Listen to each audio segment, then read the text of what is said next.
actually live? This is the question. Oh.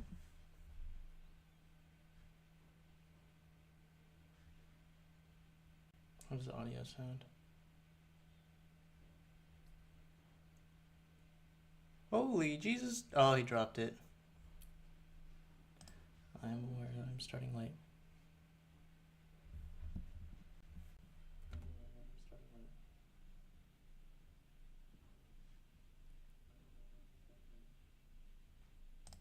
Alright, perfect. Cool. I think everything's working. Putting something in the Discord.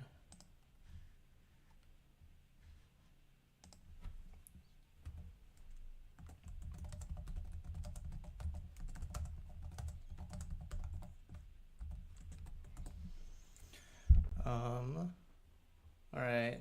We got Michael Penix dumping off. Oh, to Kyle Pitts. He's across the 40 to the 35, around the 33. Hold on, let me get everything set up because I know that it's not. Get this little. Sorry that this is gonna be like in your face. In your face.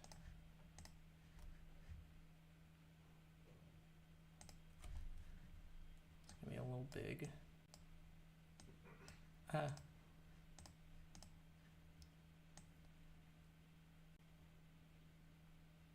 Hi player, tell Amber I say hi. We're gonna do that. I think I need to mess with my camera. Oh look, Kirk Cousins.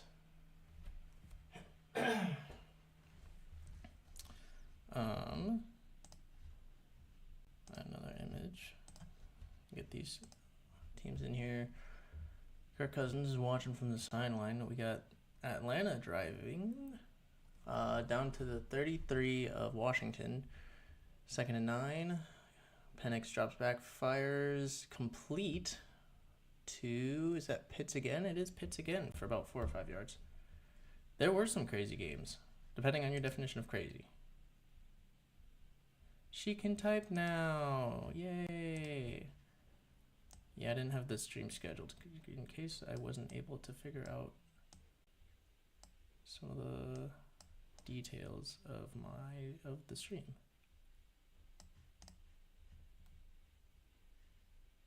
I think it's okay. We'll go with it for now. All right, 3rd and 4. Penix not ready for the snap, takes it, fires, incomplete over the head of 2 receivers, and that'll bring up 4th and 4. Yeah, missed half of the first quarter because I don't know where on ding stiff. Range 0.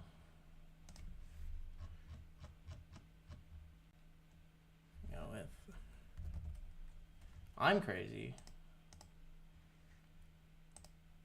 You're right. I am crazy. Field goal is up though, and good. We do have laundry though, so that's interesting. Why am I crazy, Ember? Tell me why I'm crazy.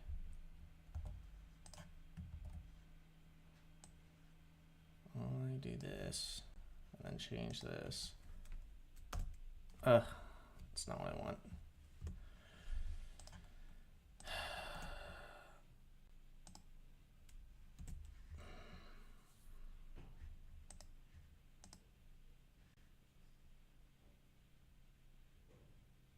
I was locked in a room. It was actually a rubber room. It did have rats though. Rats make me crazy. Crazy. Always crazy ones. Oh. So a penalty was on the Commanders. It gives them a 1st down. It gives the Falcons 1st down. So 1st and 10, they're going to dump it off to Drake London. He's got room to run, and he's trying to go for a hurdle and goes out at about the 9.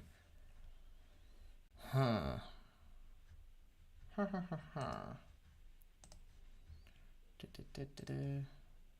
does this not remember the last one I used?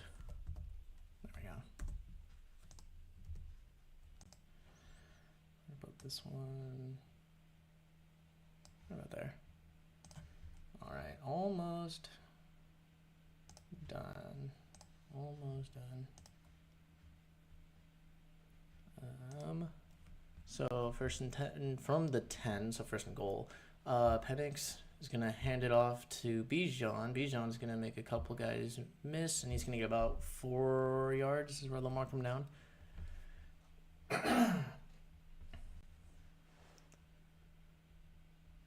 Robinson's been doing pretty well. Been working with what he's got. Oh, not that. Oh dear. I'll do that. No. I hate that you can actually see this too, because it's there. Okay, put this right in the middle. Where's the middle?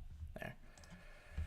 I'll mess with the camera in a minute. Penix second and goal. He's looking, firing to the end zone, and just overthrows somebody. Number 12. Not really sure who that is, which is why I'm gonna pull this up as well.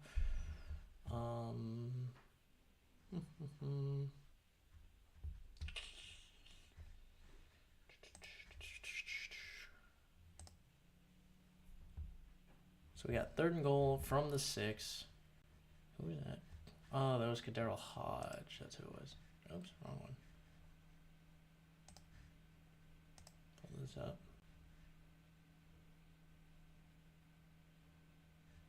Plus, I let you control me. What about that? Penix third and goal. He's dropped back. He's gonna fire to the back of the end zone and incomplete.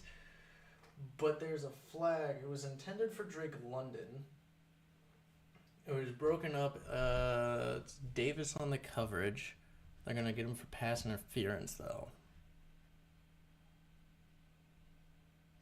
Oh, I'm crazy because I let you control my tender? Is that why I'm crazy?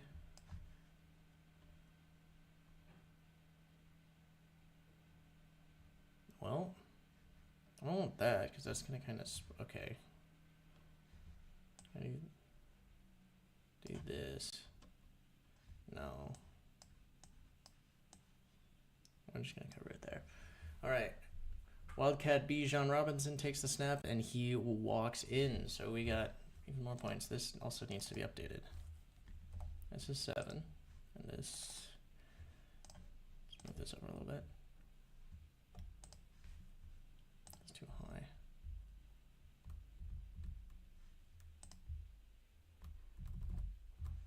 Let's go with that. Over. So they just scored. Extra point is up and good. So we got a tie ball game with 5:10 left in the first.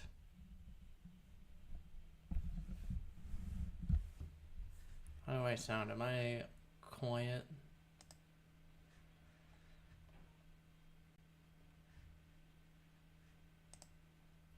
Do I sound okay?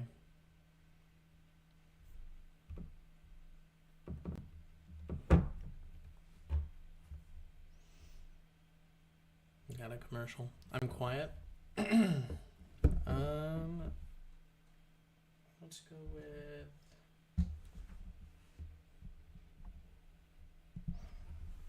turn this up. Oh boy. Is that better? Ooh. How about there? How do you feel about that? This is nice. It's still too quiet, too loud. I can't hear myself.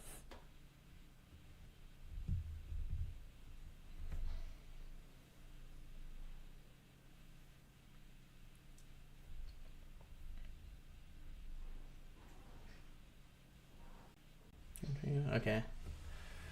Okie doke. I also have food because I didn't have time to eat before. Also, I'm at my parents' house, so if there's other noises, don't hate me. Giant slice of pizza.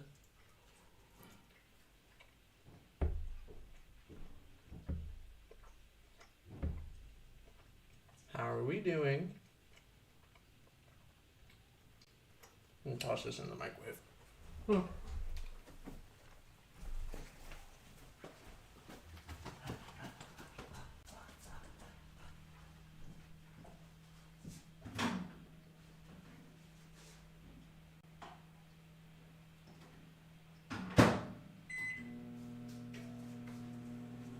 Don't mind me.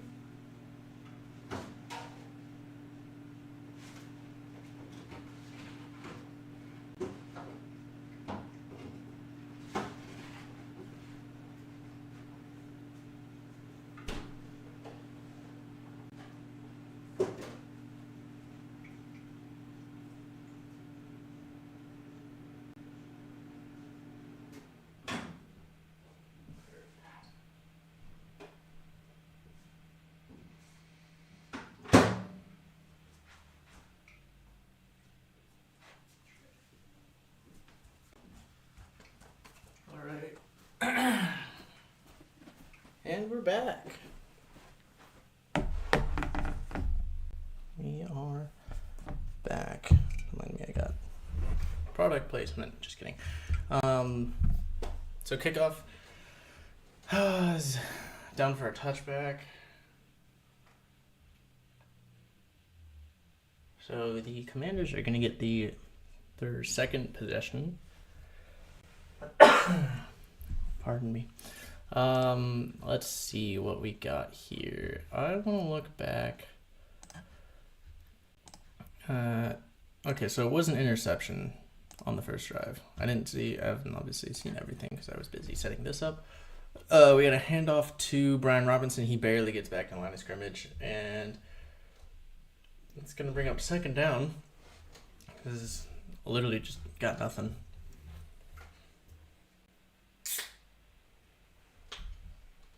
Put away under here so it doesn't.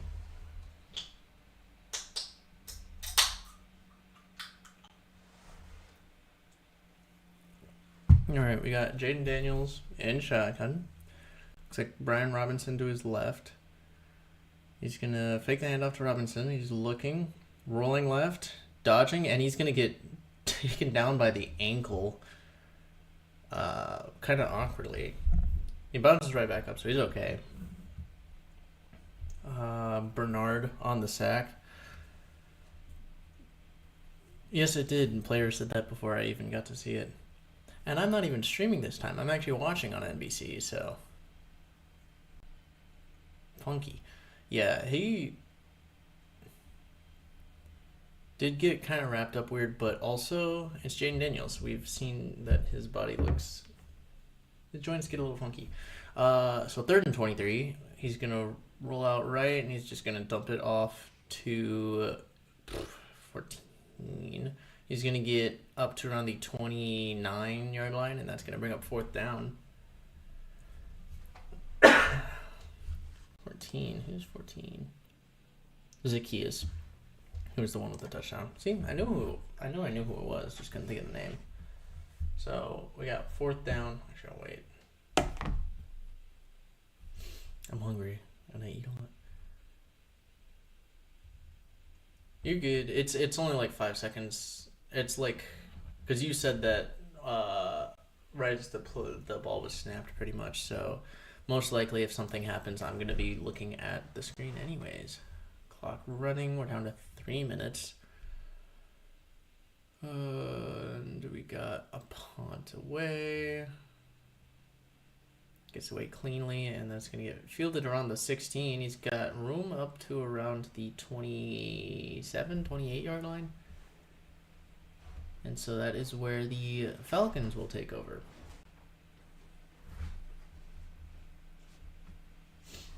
So, I'm supposed to fix the camera. Okay. Right. Responsibility. Yeah.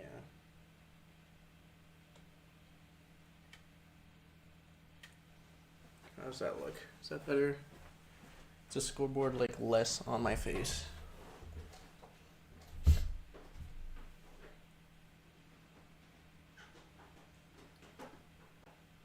Alright. How are we doing? How's everyone tonight?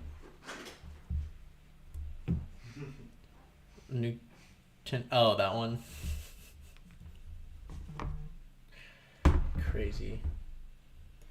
Crazy.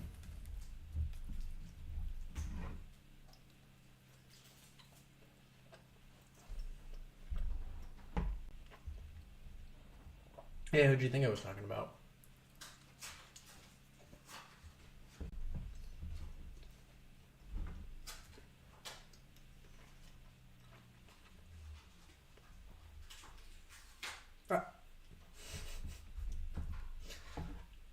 You know, if I'm talking about someone being crazy, it's gotta be me.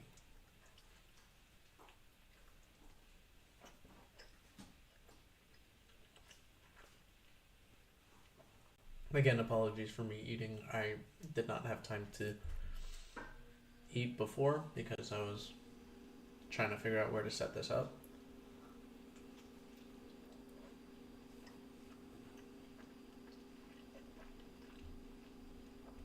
It's actually an optical illusion.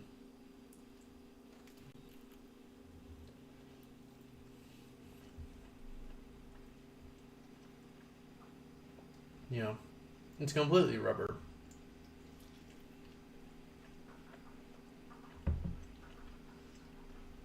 It's just the way the paint works.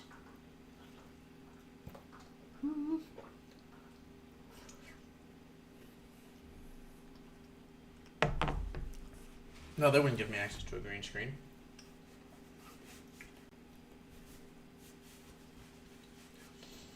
They'd be crazy to let me use a green screen. Crazy. Like me. Just like me. Yeah, so the announcers, they're looking at the way he went down on that sack, which, again, it did look funky. But 1st and 10. Penix is going to toss it out to Bijan. Out left, he's got some room. He's going to work to the sideline. He's going to get about 8 yards.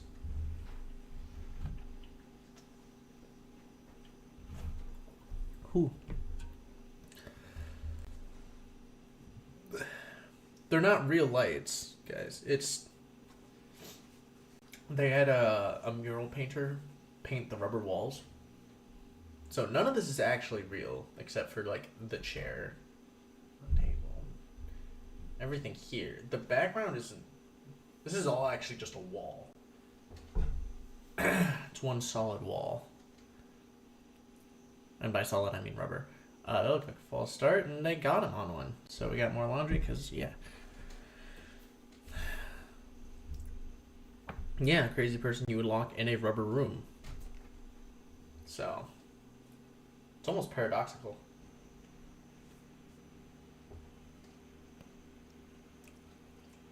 But I mean,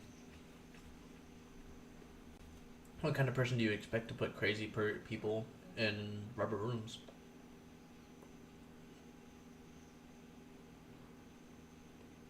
Oh, trust me.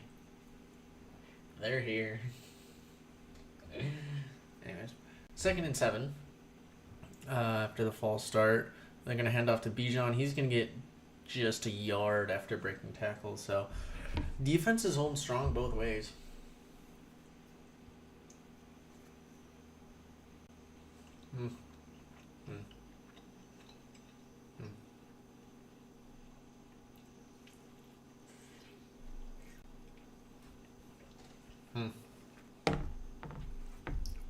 Is that Wagner on the tackle? It was. Bringing that veteran presence. Leads team 118 tackles, 8 for loss. Alright, 3rd and 6.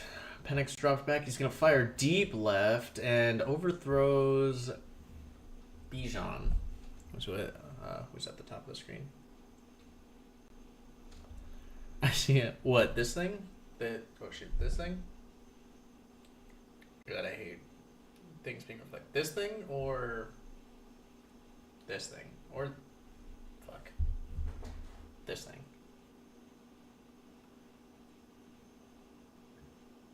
Runs it back to the 30?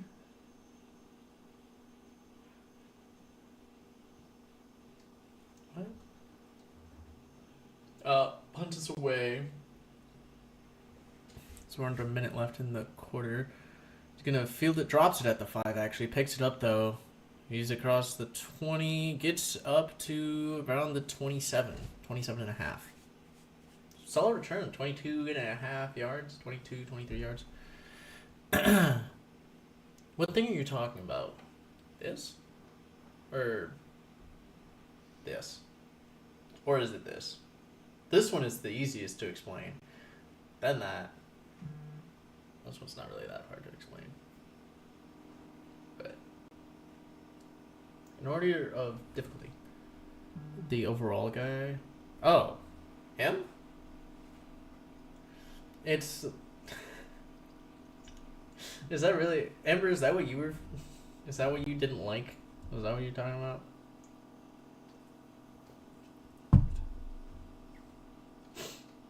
This is how you can tell that they don't know. No, he doesn't have googly eyes. I'll show you in a minute. Our next break, or into quarter, whatever. 1st and 10, we got Daniels in shotgun. Zacchaeus in motion, working out right. He's got a little swing. He's gonna dump it off over the middle, and he's gonna get up around the 1st down marker. I think he's gonna be just short. That was Zach Ertz on the completion. So he's across 35, their own 35 up to around the 37. We got over here.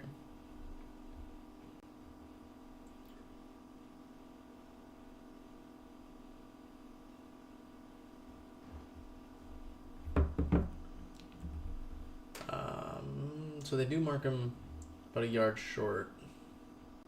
But that's gonna be the end of the 1st quarter. Nathan Voodoo Doll? Oh, please.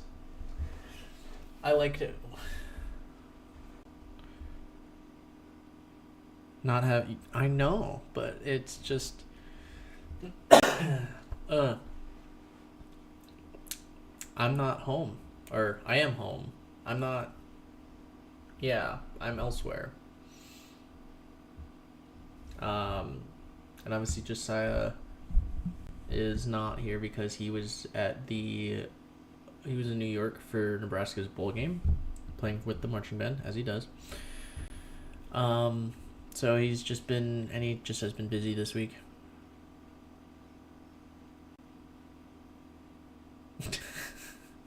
Fine, my parents' house. We'll go with that.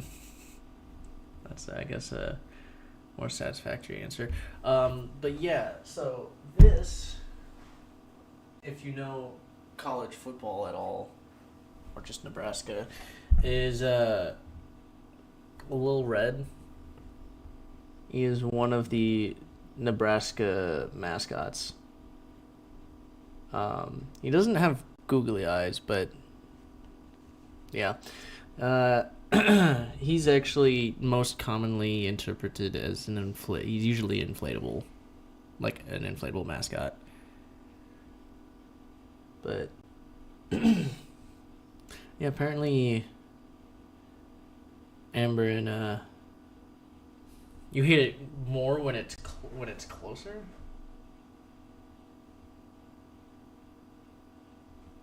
I don't.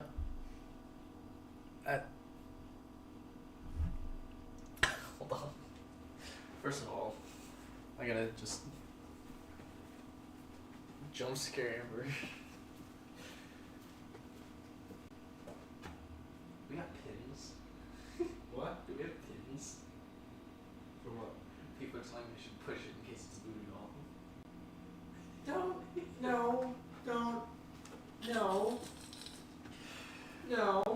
No activity. No activity. No.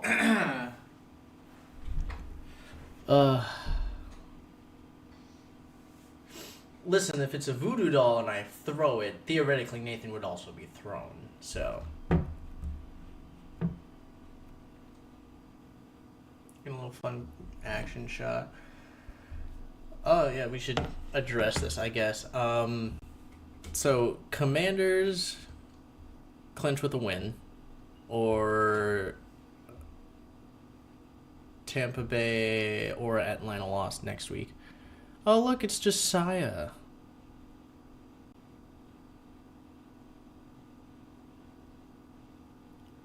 Other investigator does not have the ghost hunt noted. All right, we got a little fake end around for Brian Robinson. God, it's the two B Robinsons. We got a flag, laundry, our favorite.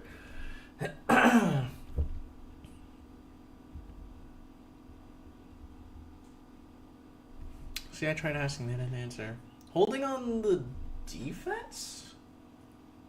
On a end around? It goes against Grady Jarrett.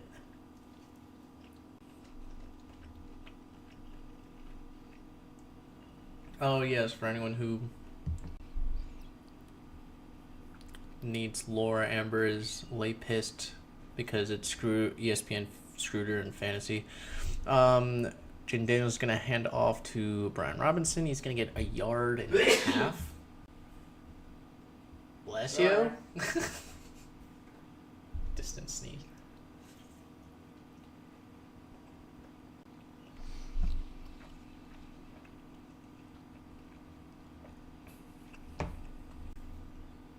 Yeah, short. Would have been nice for you guys to get a little bit longer of a trip.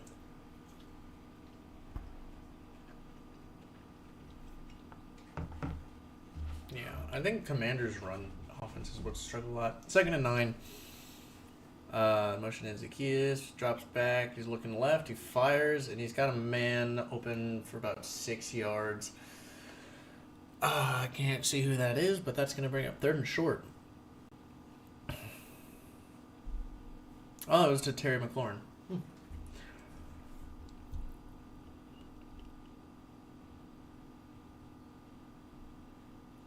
Yeah, because the way IR works, yeah. She's competing in the 3rd place game, so first year, not too bad. All right, 3rd and 4 in shotgun. Back to his left. Daniel's gonna drop back, fire pretty quickly, and he's got a completion up to around the 24-yard line, and that's gonna be Jamison Crowder.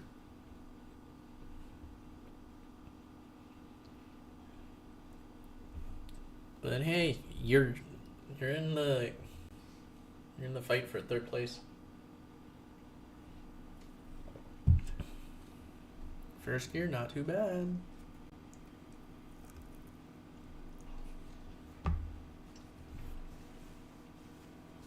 Yeah, there's a lot of games that are gonna be we're gonna have to talk about this next week. Dumps off to, I believe that was McNichols.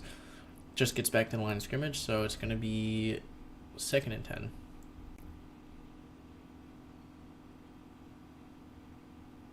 I mean, you need extra Legos. Listen, if Jason just loses like all of his players for next week, you're fine. Oh boy. 6 for 12, 52 and an interception versus 9 for 10. I forget what the other numbers were. Quick pass out to Zacchaeus. Zacchaeus is going to have a first down all the way up to about the 12-yard line. And they're in the red zone now. So, Daniel's keeping them moving. Just splits the zones. What does it look like?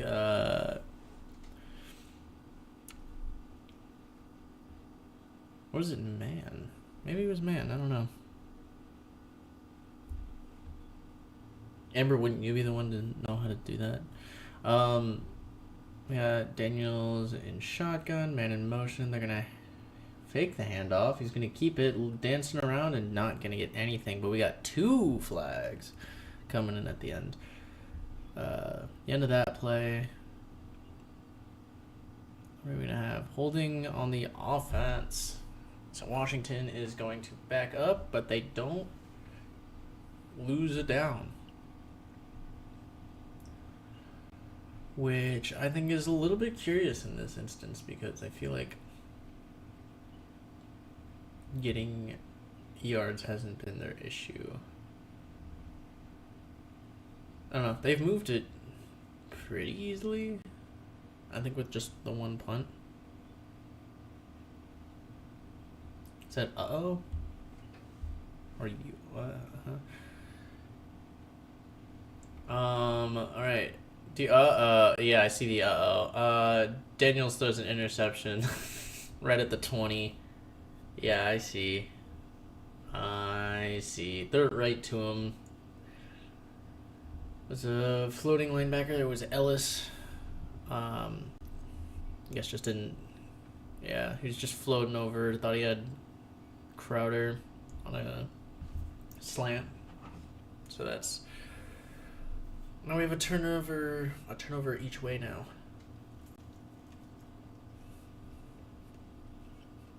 Nice and even.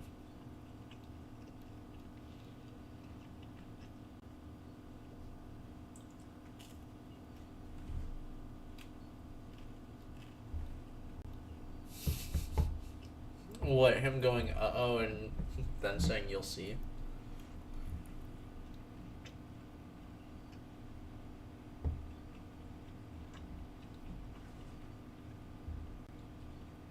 They made that game close at the end. They just needed to, do it all 4 quarters.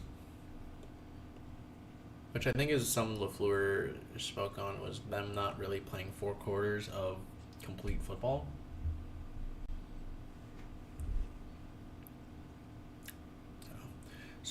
They still got stuff to work on.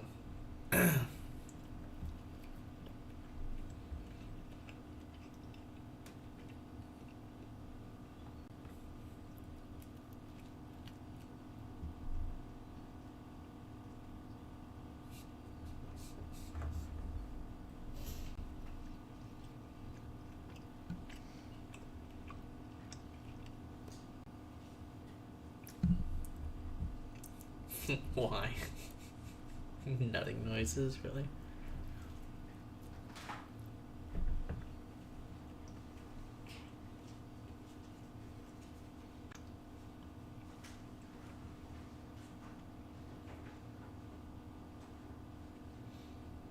This is true.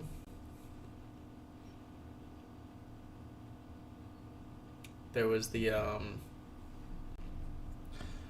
what was it, the Ballantyne interception fumble that could have been recovered by Minnesota, so that could have changed things.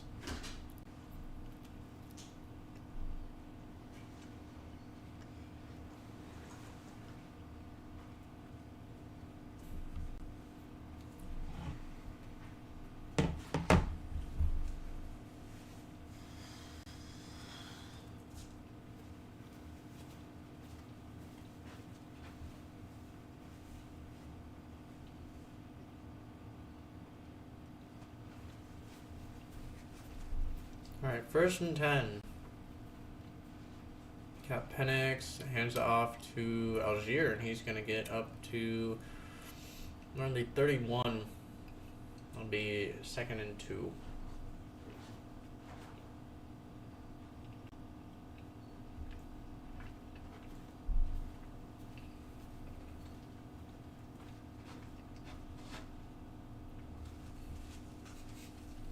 Looking back at the interception.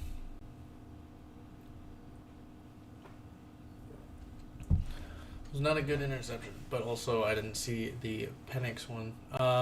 So another hand off, and he's going to get 4 yards, 4 or 5 yards, up to the 41. That was such a bad pick. I didn't see the linebacker.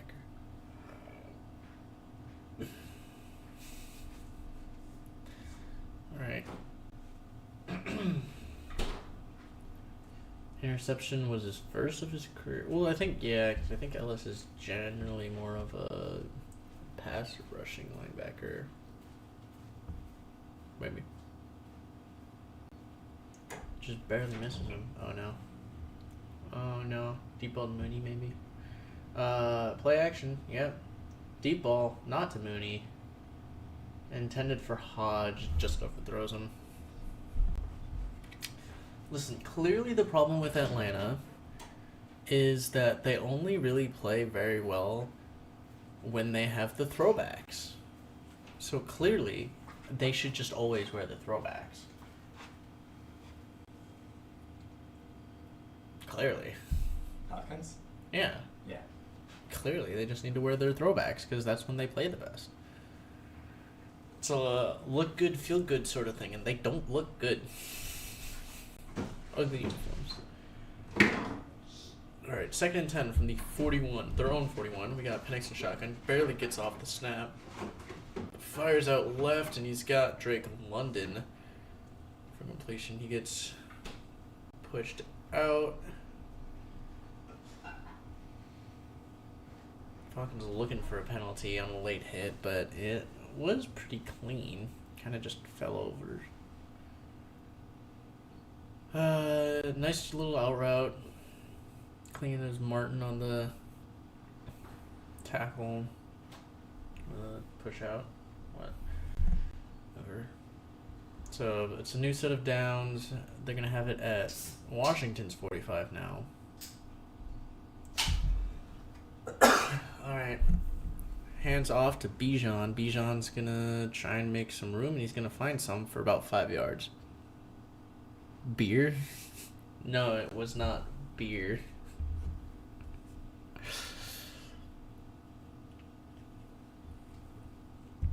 Players getting too excited. Player since Michael Turner. So Robinson's got 1235 on the year so far. He's still got a game and a half. So he's been doing pretty well. See if we can get some Pitts action the rest of the game. Penix is just going to hand off to Robinson again. He's got room across the 35 down to the 30, and down to around the 27, 28 yard line. So that's another first down. Right on the edge of the red zone. Infield goal range 2.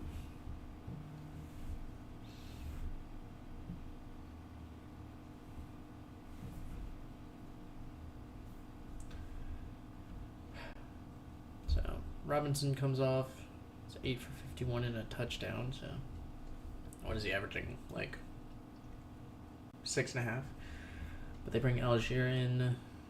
Penix got a man in motion. He's going to take the snap, and he's just going to hand it off to Algier, who's going to get 5 yards. Looked like it might have been 6. But I'll bring up 2nd and 5.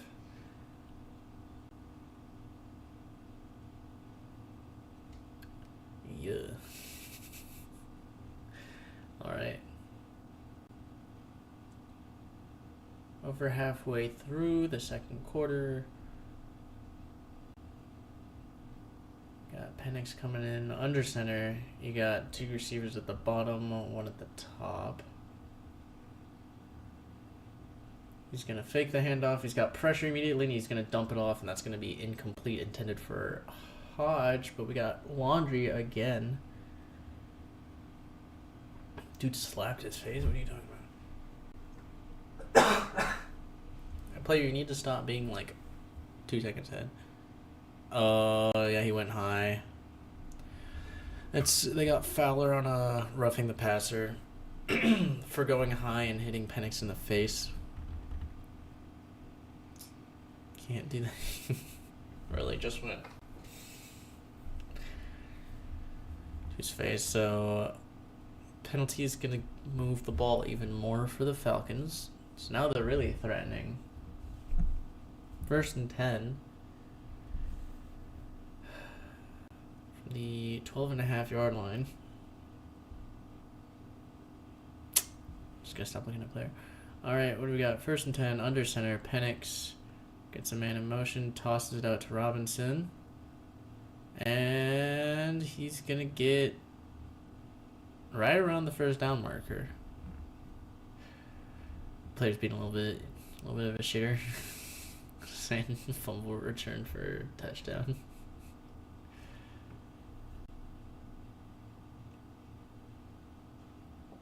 See where they spot him out, because it looks like he was a little close, so he might lose like 2 yards on the run. Yeah, they marked him at the 4, 2nd and 2. I believe Robinson's back in the backfield. Got Received at the bottom. Hands off to Robinson. He's got room out right, and he's going to beat his man to the edge for a touchdown. It's a touchdown. Brian Robinson and the Falcons. As they're going to take a lead. He was carrying that out and about. Taking it for a stroll. He beat, I believe that's Saint Restil. I believe where's 25? Maybe not Saint Restil.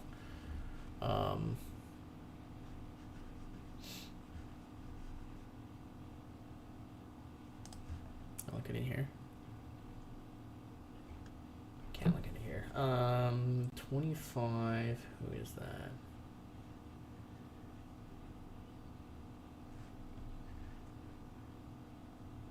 No, it's Benjamin St. Just. I don't know why. I know that one too. Next play. Oh, yeah. Oh, for sure there, bud. Oh, for sure. Oh. They marked him. They did mark him short. Interesting. So he's going to have first and goal from, like, the inch mark.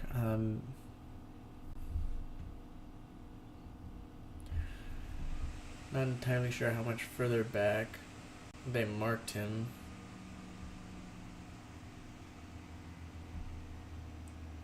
Like the quarter yard. It's more like a third of a yard. The foot mark. They're gonna QB sneak. Oh, and Penix does not get anything there. He's gonna be lucky if they mark him back at the line of scrimmage.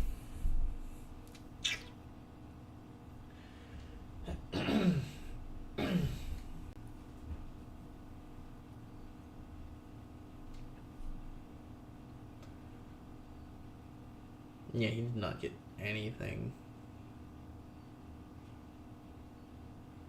I'd say he lost like half a foot.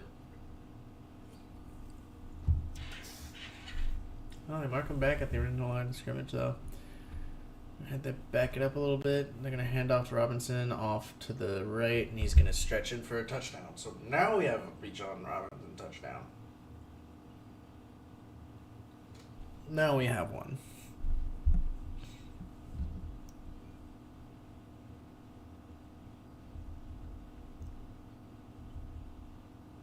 He beat Wagner out to the opening. Which isn't saying a lot because as much of a veteran Wagner is, he is bulky and he's also a little old. Bijan is neither of those. So extra point is up and good, so we are going to have a 14-7 game with 4:24 left in the first half.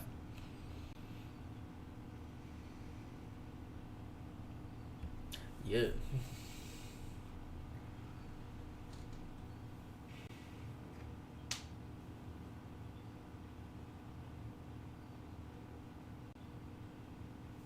Yeah, is that what the trend is with her?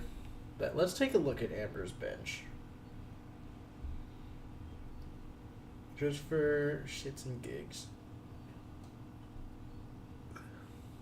Because what else am I supposed to talk about? Let's see. Travis Kelce, 22.4. Baker Mayfield, 34.56. Jaden Reed, 1.6. So that wasn't... How dare you? How dare you? J.K. Dobbins, 15.3. Jordan Addison, 18.9. I mean, other than Jaden Reed. Now let's look at who she did start. She did start Ladd McConkey.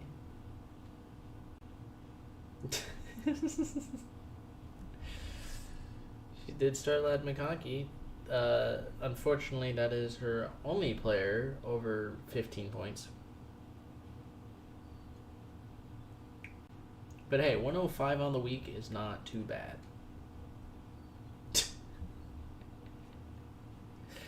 It's not too bad.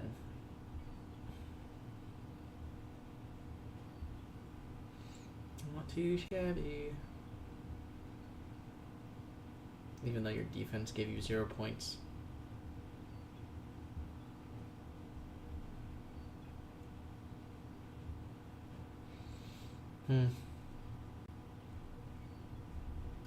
Bummer.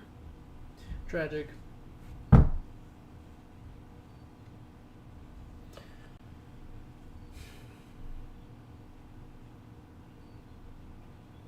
Tragic indeed. Fighting. We'd be fighting demons. I don't know. Listen, we just needed something to hold over until we come back to the kickoff, which is away, and it's gonna be another touchback. Yes, we love touchbacks.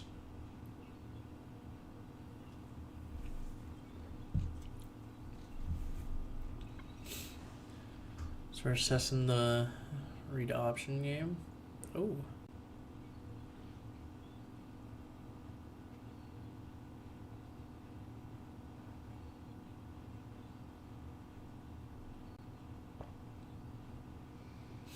Run pass option. That's what people will in the business be calling RPOs. Alright.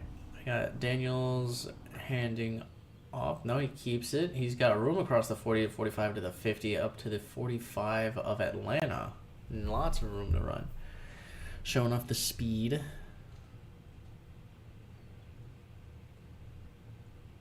Pickies. This is true. This is true. I would also like the Commanders and the Lions to be correct, because then I would get 2 more as well.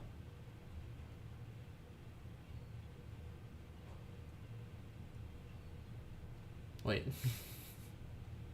Oh, yeah. So handoff to Robinson. He's got some room out, and he's going to get up around the, what was that, 39? Run for 6 yards, but there's Laundry. And we got another offensive holding. It's their second. I don't think both are on Coleman, though. I think we got someone else last time. I do not remember. It is a bit of a hold. Holding Judon on the outside.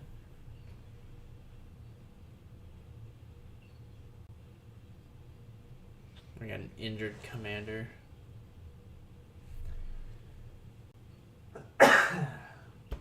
Ooh. And we got another commercial break. Yippee. Yippee indeed.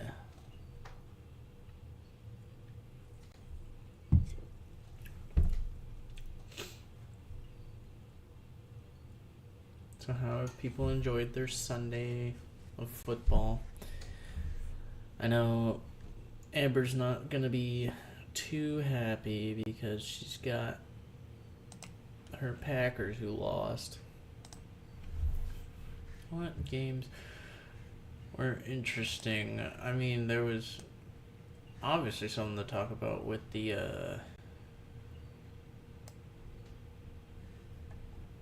of a few teams. Bills essentially clinched the... Oh, it did clinch the second seed by just destroying the Jets. Raiders continuing to ruin their tank. Winners of 2 straight.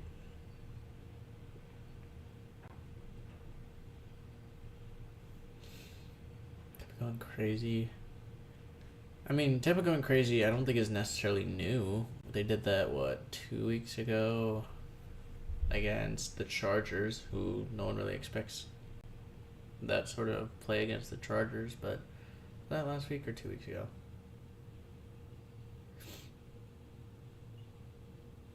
I don't know. Although Mooney doesn't, I wouldn't say anything yet because Mooney doesn't have any points yet. I don't think, right? Yeah, he doesn't have any points yet, so I wouldn't say anything yet. But as to why you chose him, I do not know.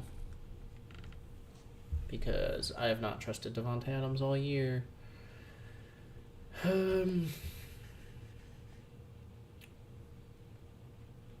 else do you have? You could have really picked, like... Yeah, I'm surprised you didn't go with Addison, actually. Probably didn't go with Addison because he was going against the Packers, though. Alright. We are back. Commanders are going to have a backup center in, being Dieter.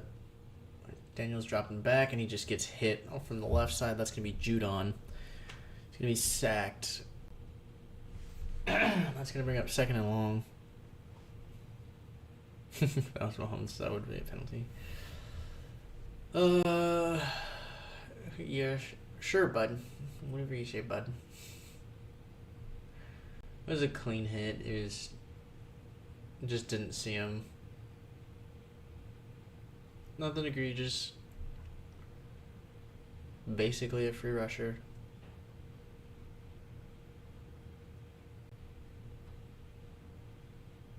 So they're up 2nd and 30? Jeez. I mean, I guess it was a penalty, and now they're calling timeout. Not looking good.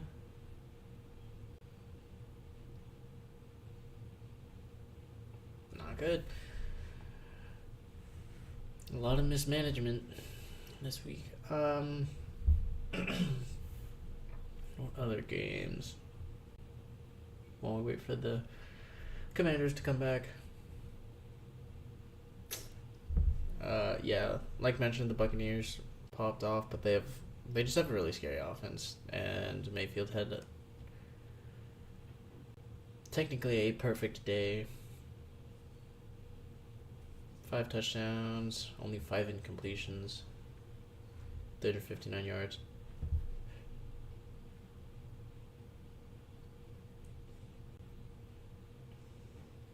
Jason should give you Irving. You're playing Jason. Why would he give you Irving?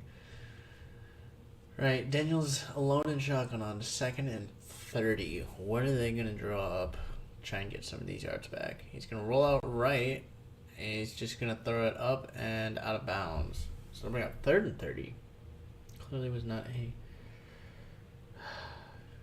good one. Even almost, I mean, Brown scored pretty early. I know as far as points go. All right. Privileges, okay.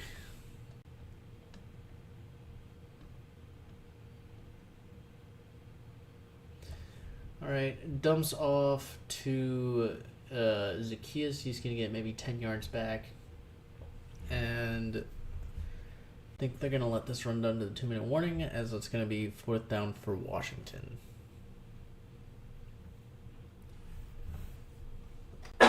Slightly surprised the Falcons didn't use a timeout, try and maintain some of the clock.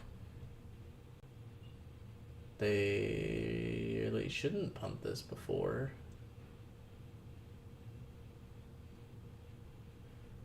Yeah. I don't even know how they lined up. It was clear they weren't going to actually snap it, but So Commanders kind of kicking themselves, shooting them in the foot, as they've had two drives, back-to-back drives, stall out due to getting behind the sticks on 1st or 2nd down, getting behind the sticks and not being able to make up the ground to get the 1st down. Basically, they've had 2 back-to-back 3rd downs of 3rd and 20 or more where they just take what they can get and punt it away. Assuming they punt this, I would assume that this is going to be a punt.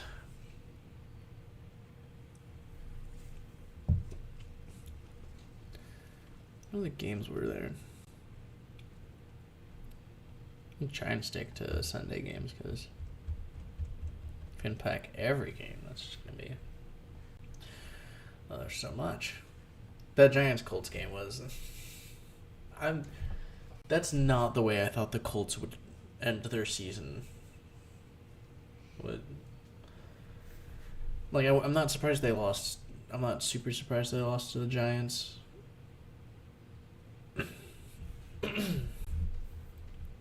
It's not... there were some people who actually called that. So, it's more so the fact that they did it in a shootout. I expected the Giants to win via defense. I did not expect their offense to go off like that. And I expected low scoring if the Colts were to lose because of their defense isn't necessarily good, and it's been really bad the past 2 weeks. But their offense, especially with Joe Flacco in, has mostly just been anemic this year. Outside of Jonathan Taylor. I mean, Malik Neighbors obviously goes out and does well, and he did do well. He had over half of the passing yards, so...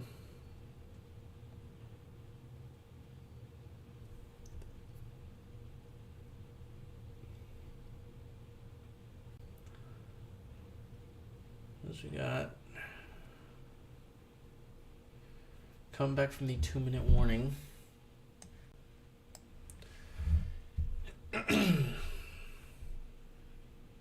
Gonna be punting from his own 35, probably, where that goes off. Ooh, a little bit of pressure on it. He gets it away cleanly. There's a flag. Interesting. Holding. Some of the receiving.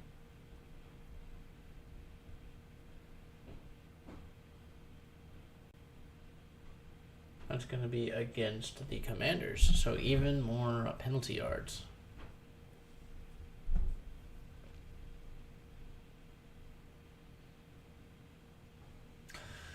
I don't know what a hold on that one. I don't know about that one.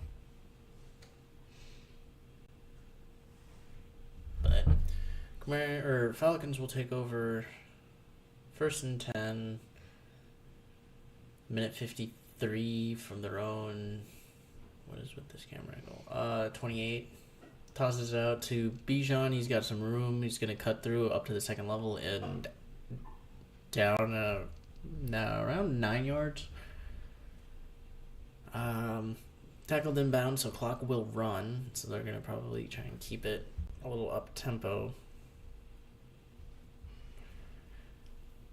2nd and 1. We're down to a minute and a half. Taking their time. They have 3 timeouts, but I think they're going a little slow. Gonna bring a man down. He's gonna hand off to Bijan. Bijan's got room up across the 45, up there on the 46, 47. That'll bring up a 1st down. But again, tackled inbounds, so we're down to about a minute.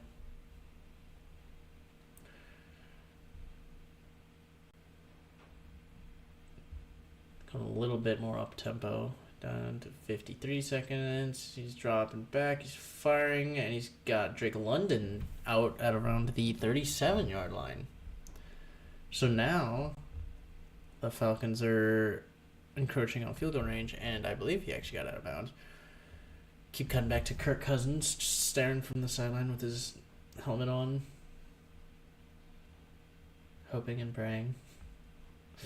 Penix not necessarily playing the best. He's around 50% completion percentage with only an interception. 83 yards, though. Warming up a little bit.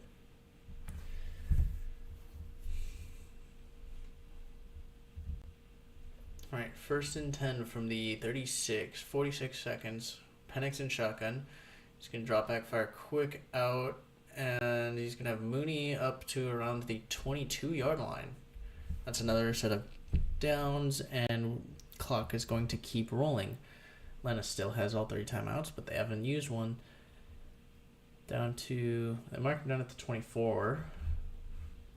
Penix is going to go in shotgun. He's down to 22, 21, 20 seconds. He takes a snap, looks right, fires quick out to Pitts, and he's going to get 4 more yards. He's out of bounds.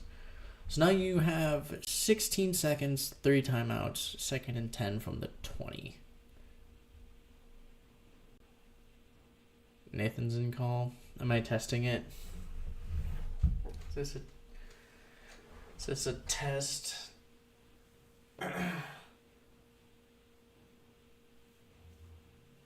Alright, player. Just dropping red herrings. Alright, Penix in shotgun, 16 seconds. They marked him out at the 21. I don't know what's with the markings. 2 receivers, bottom and top. Is going to fire to Bijan. Oh, I see what you mean. Ball tipped up and almost intercepted. That is Igbenogany on the... I believe he was the one on the almost interception, because I believe Wagner was the one who was covering Bijan. Tipped it up. Yeah, Igbenogany was the one who almost reeled in the interception, but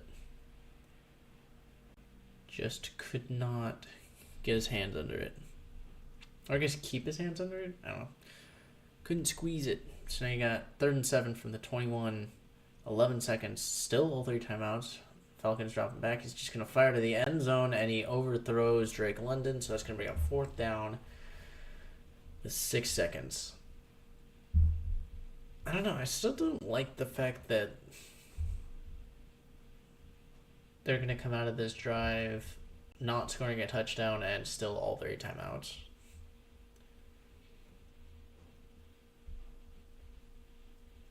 Obviously, you stalled out, but I think you use your timeouts. You give yourself a little bit more room for play calling.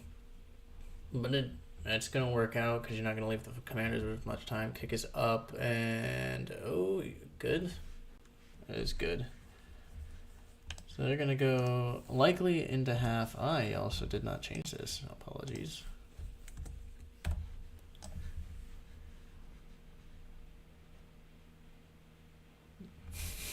True player game's not on the line yet. I don't know what it is, but it seems like clock management has been very poor the past few weeks. But like even this week, there was several instances of poor clock management. Vikings towards the end of the first half. Broncos in overtime. Definitely Broncos in overtime. That was, I don't know. I guess people don't talk about it as much, but I was not very disappointed in that. So 2 seconds left. We're basically going into overtime. We'll see if they actually take this one out or if they just kneel it for a touchback. Or, yeah. Down it for a touchback and kneel it. They don't even give him a chance. Fair enough. So I'm suspecting a knee here. Bijan is having himself a good game so far. He's up to, where is he at? 82 yards and 2 touchdowns on just 13 carries. So, spoiler, they interview the coaches. What? Crazy. All right, we have halftime.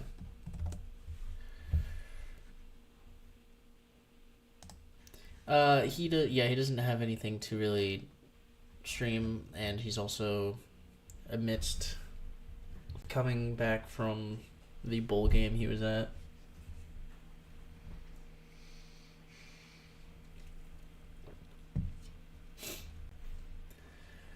So he was I have no idea. That would be a Josiah question. I know he was unable to be in stream. That is all I know. He will be back should be back for this week's videos and hopefully the live stream next week if we have one. What was I up to? I was working. Take one break. I would get close. What?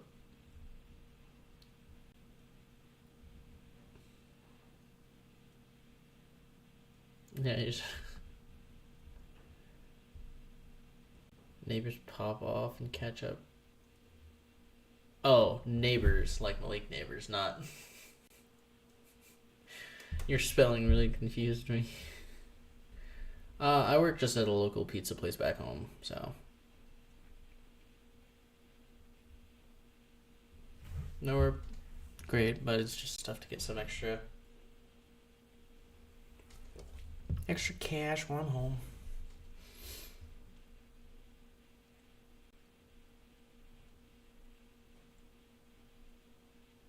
Pizza is always goated. Yeah, especially this place. Good pizza. In fact, I might go get another slice because I have some upstairs. I also didn't have the chance to eat. I guess I don't know if you just got in, fanboy, but I had to start a little bit later because obviously I'm in a different place and I had to figure out setting that up. Rise up, not a Falcons fan, but my ex is, so I'm partial. Thank you. I did not think it looked glorious. It is a mess and might see a change next time you see it. So, windswept nature.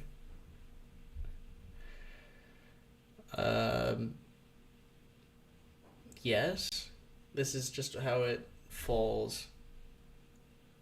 I didn't put anything in it, so 8.7 out of 10. Drink? What? Hey, what? Wilkins, calm down.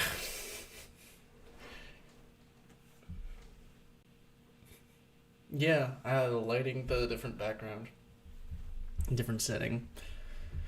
Kinda odd, kinda weird. Although this actually turned out to be this works a lot better as a background than I thought it would. I was kinda concerned. Okay. Drink because 40 to 14.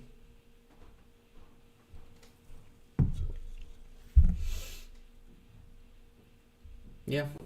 I mean, you were playing the Jets. So. The doll, though. Oh, yeah. We got Little Red.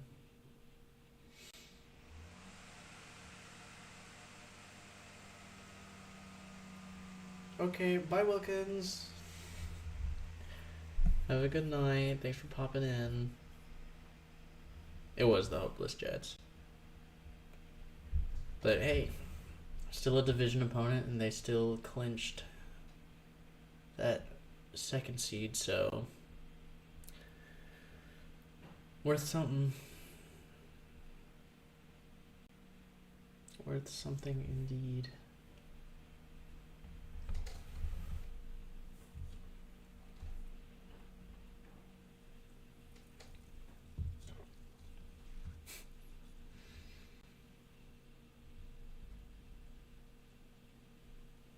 Vikings Lions.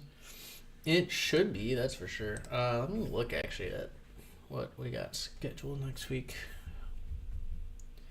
Because everything is open to be flexed from what I can see.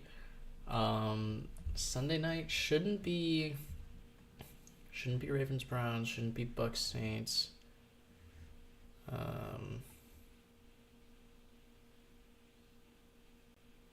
For another hour?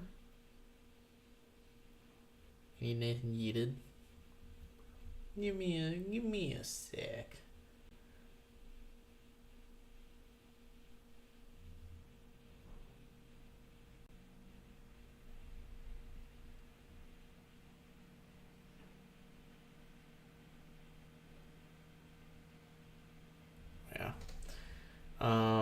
everything is still TBD. Trying to think of what could argue a better spot for Sunday night. I think it's only competition. You can have Bengals Steelers, but I don't think that's gonna be. I don't think that's better. Seahawks Rams is probably going to be some sort of prime time, but again, I don't think that's going to be a better one. Chiefs Broncos probably. Yeah. There's some interesting ones that have like playoff implications, but nothing to the extent that the Lions Vikings game will have.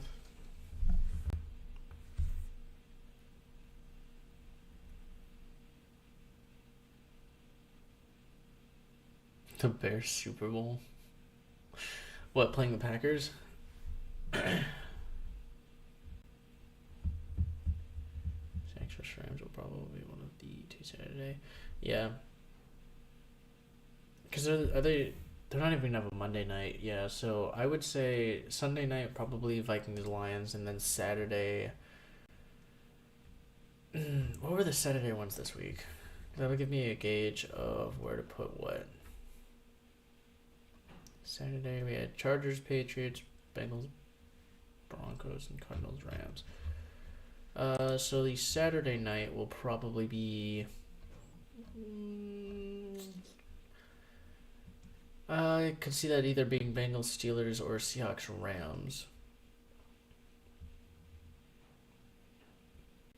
I don't know if they put the Rams on twice in a row for Saturday night, so we'll say probably Bengals, Steelers. That means they're still getting a Saturday twice in a row. But I think that's more likely. Maybe give Chiefs Broncos. I think it's probably going to be a 3 o'clock slot.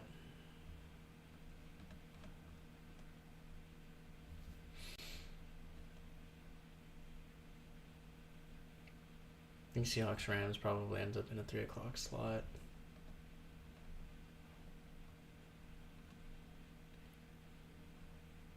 Yeah, I'll say Bengals Steelers as Saturday night.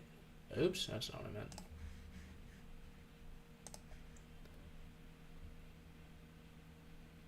Two Saturday games, afternoon and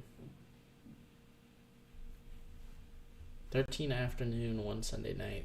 13 afternoon split up into the 12 o'clock and 3 o'clock windows. Alright.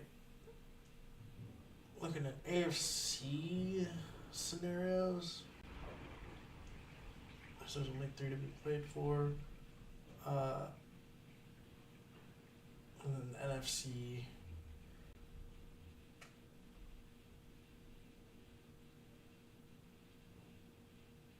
I got Commanders, Falcons, Buccaneers all vying for spots.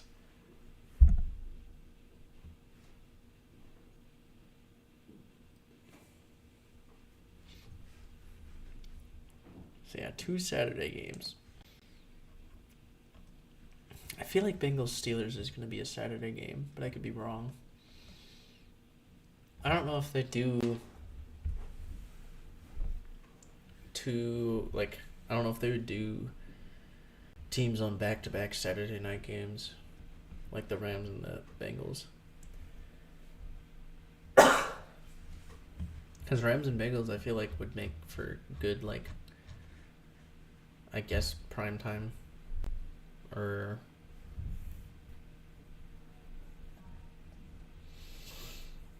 singular games.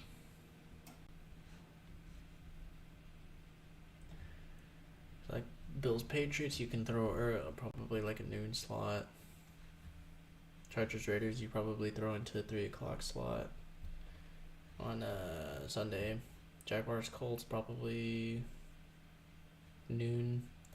Titans Texans probably noon. Bears Packers, maybe you do 3 o'clock. But you could put Chiefs Broncos on Saturday night as well. No, I don't know. I don't know. That's why it's not my job.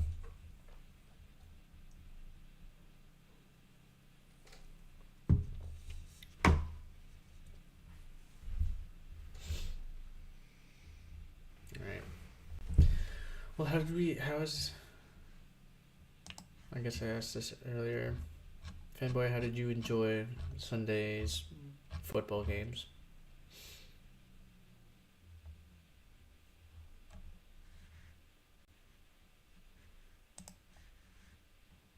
How did people enjoy the games?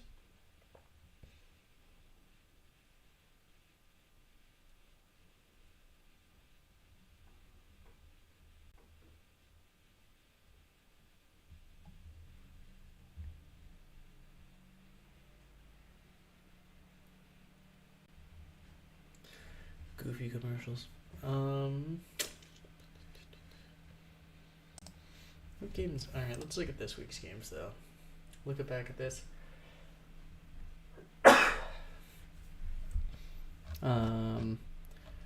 Clinched, obviously, we had the Chargers, who clinched. Seahawks kept their hopes alive by beating the Bears on Thursday in probably one of the most ugly games. Chiefs clinched to the 1 seed. Dolphins stayed alive against the Browns. Not a very pretty game. Jags. Buccaneers, Panthers. Eagles, Cowboys, and those were super surprising. Again, Colts losing to the Giants, getting knocked off. Which was disappointing but not overly surprising. And Bills walking into the 2 seed. So, not a lot actually really shifted, I feel like. There's a few teams that decided their placement. But are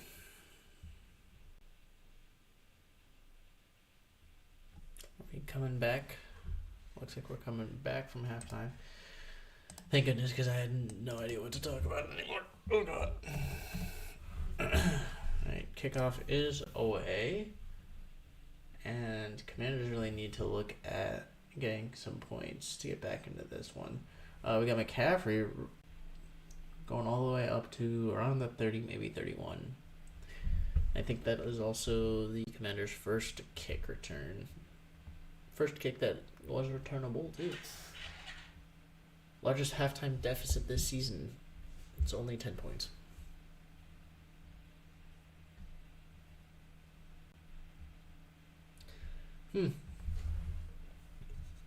They've been pretty good. They've been good at keeping games close, too. So we got Daniels in shotgun, starting from the 31. He's going to fake handoff to Robinson. He's going to fire out, and he's going to just miss Olamide Zaccheaus. But we do have Laundry on the first play. It's going to be a hold on Washington again. They just keep shooting themselves in the foot. They call it on Cosme. He does not look happy with the call. Let's see.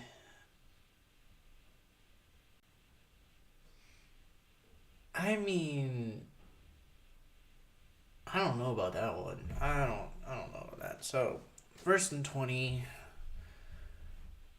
for the Commanders. Daniels is going to drop back. He's just going to dump it off to Robinson, and he's going to get about 6 yards back up to the 24.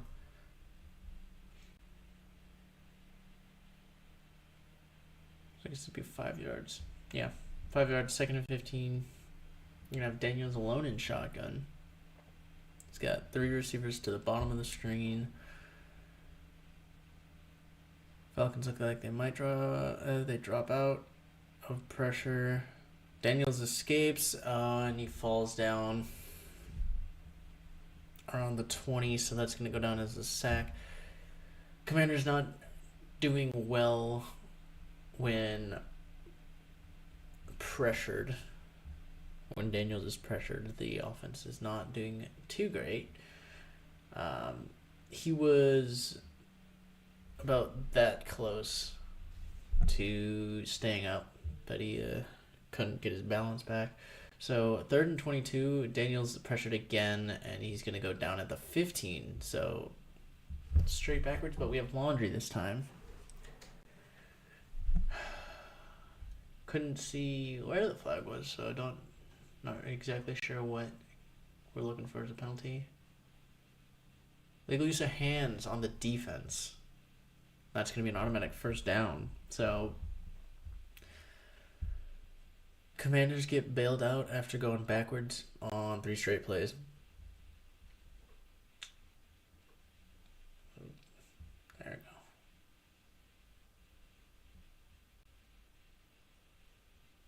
They call that illegal use of hands to the face?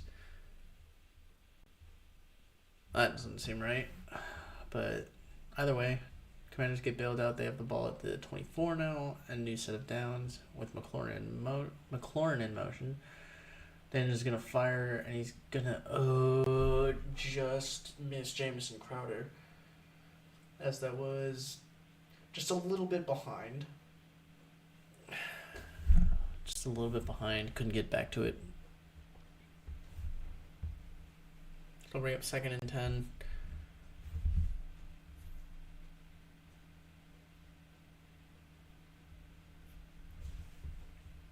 Alright. Falcons looking to bring pressure. They're going to hand off to Robinson. He's going to have room up to the 34-yard line. Right at the marker, and they are going to move the sticks. So that's going to be a first down for Robinson.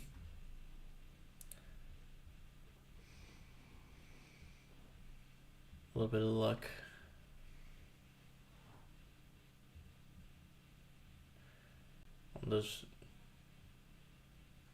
Luck early in the drive, bailing him out. Swing route out to Zacchaeus. Zacchaeus is navigating through traffic up to the 50. And we have even more laundry. So what, we got 3 on this first drive already? Holding on the offense again. I think that's their 4th or 5th holding call.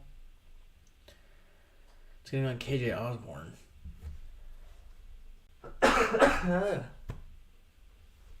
Lord. Who is, just on the outside. This one is it's a fair call, though. Grabs him by the shoulder pads and sits him down. Can't really do that. So we got 1st and 20 again for the Commanders. Back to the 24. Daniels is pressured. He's going to escape the rollout left and dump off to Ertz. Ertz has got room across the 40 up to the 45-50, up to 45 and down around the 37-38 yard line of Atlanta. So Commanders now moving the ball and got something going. Nice little catch and run. Daniels improvising and buying time. Falcons only brought 4. They just lost track of Ertz. Had one guy miss, another guy fall down. Motion McCaffrey around on 1st and 10. He's going to drop back, fire out left, and he's going to miss McNichols on a simple flat route. So I'll bring up 2nd and 10.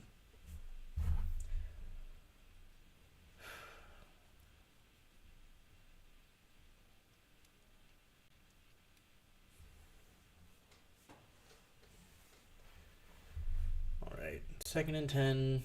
Daniels from shotgun. Back to his right. He's got a man in motion.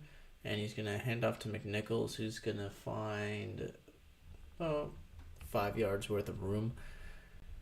And that'll bring a 3rd and manageable, as he has some friendly exchange with Grady Jarrett. So 3rd and 5. keep McNichols in the game.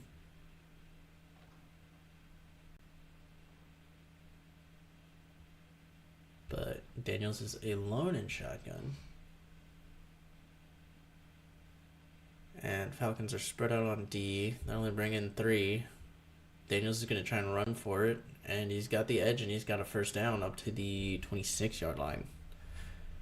So they keep the sticks moving. He beat out, I believe that's Lorenzo Carter.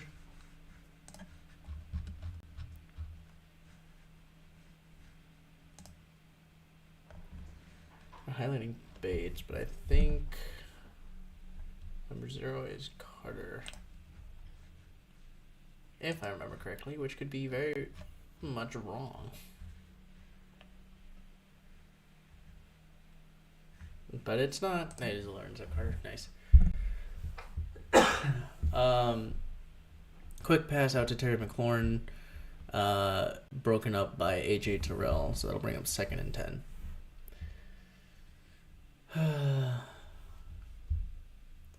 Commanders again looking for more than anything. They just need points. Try and get this back to a 1-possession game. Pass was a little off the money, but still should have been caught, I feel like, by McLaurin. So,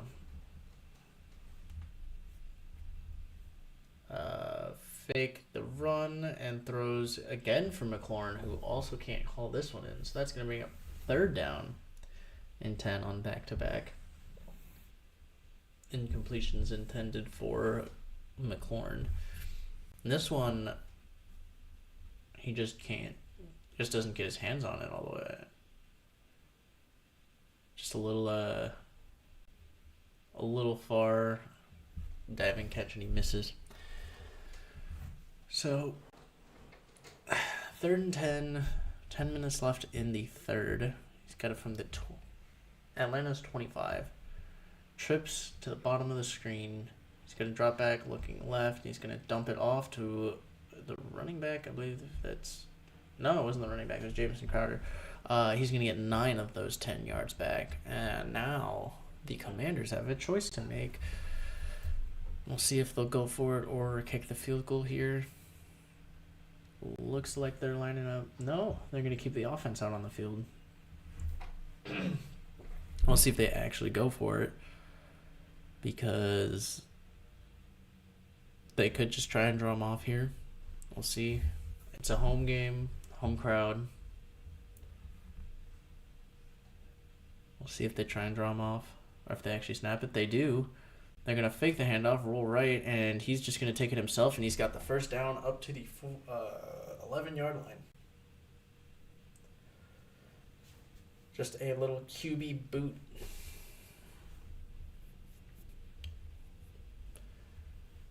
So, new set of downs in the red zone. Just outside of the 10-yard line. So technically can still get a first down.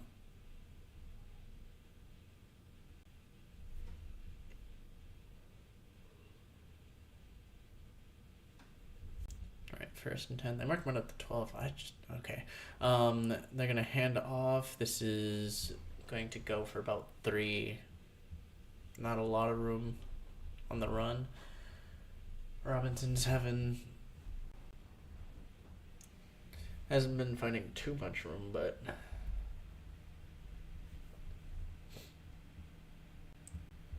just following his left guard. Just pressured into some of the defenders though on the run. So we got 2nd and 7.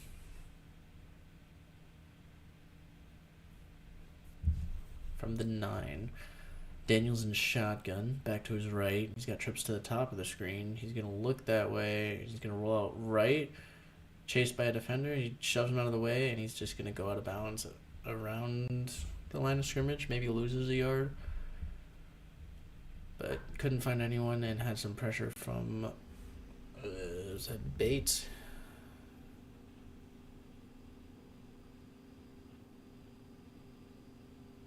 So you got 3rd and 8. You're looking at probably a pass. probably. The receivers to the top of the screen, 2 to the bottom. Daniel's alone in shotgun. Falcons playing about 5 yards off, and they're dropping back. He's looking left. He fires and touched. Yes, touchdown for Zach Ertz. Wasn't sure if he had come back out of the end zone, but they mark him in for a touchdown. So that's going to be a score. I'm sure they'll look at it. It is a completion, so at the very least, they're going to look and see if it's worst case scenario, it gets marked as a first down, but it'll come down to when he caught it. And yeah, that's a touchdown. So, touchdown Commanders. We'll have the PAT try, and we'll see if they can make this just a field goal game. The extra point is up and good. So we have ourselves a 3-point game.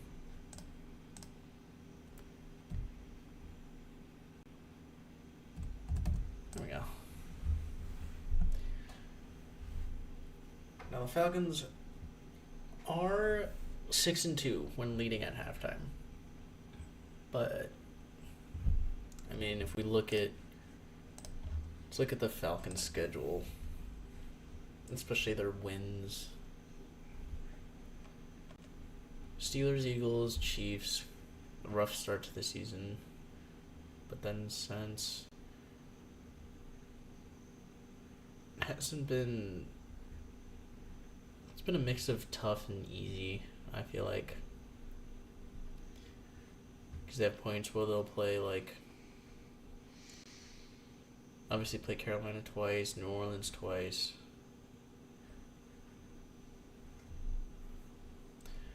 Seattle, when they were doing better, I think was when they were still playing well.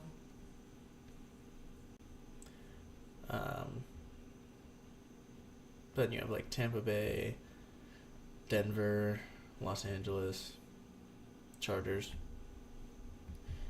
Vikings they had in there, so. Then you have your last 2 weeks were the Raiders and the Giants. So, I don't know. The tail end has been pretty easy of a schedule. This is when your last 4 games is Raiders, Giants, Commanders, Panthers. Obviously, again, divisional game. And Commanders, but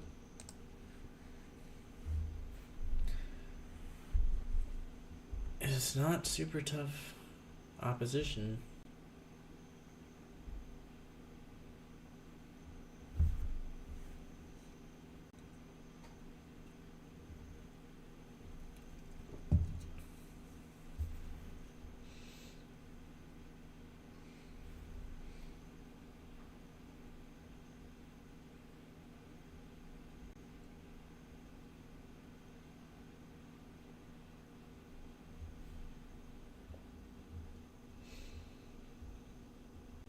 Looking at Bijan a little bit, having himself a good year, which is, I mean, not surprising. I mean, he's a really good player, and now you got him being utilized, not just more, but probably also better. Falcons are going to take this kickoff out, though, and he's going to be across the 25 up to around the 29-yard line.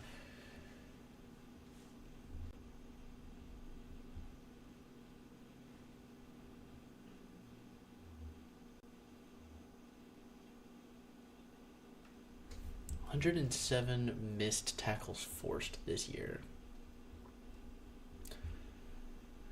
That's kind of a crazy number. Most in the NFL.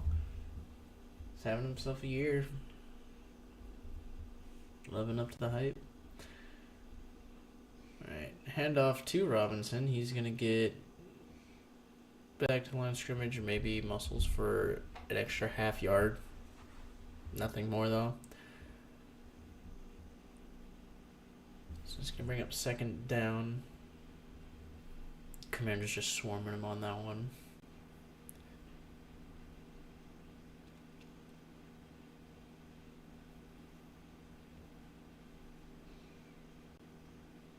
So we're gonna have Penix.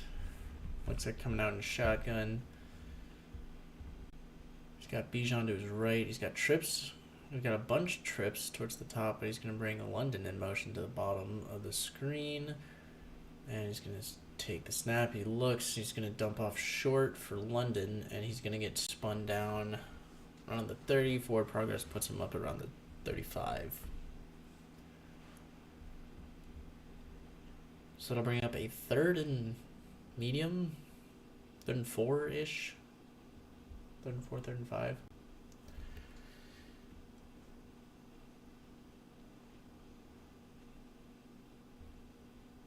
Let's see what they got. What are they showing?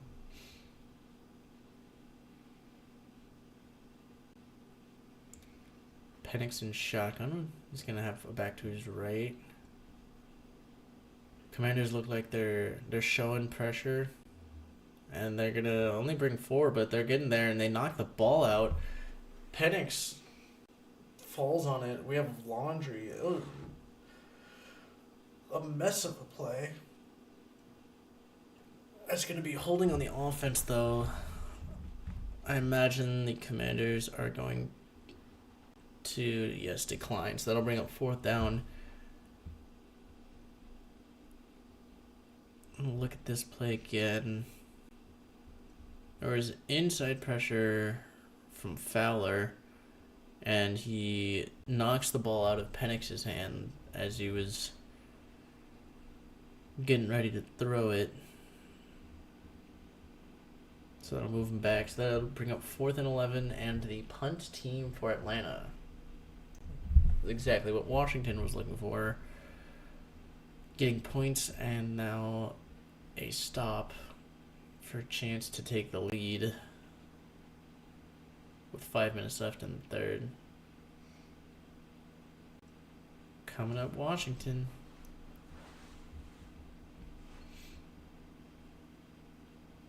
Alright. Punt is down. Where's that? The 30-yard line? So we got Daniels warming up. Yeah, so Commanders go into half with a 10-point deficit, but come out and with some luck and some big plays, they get 7, force a punt, make a stop and force a punt against the Falcons, and now they got the ball back. Plenty of time.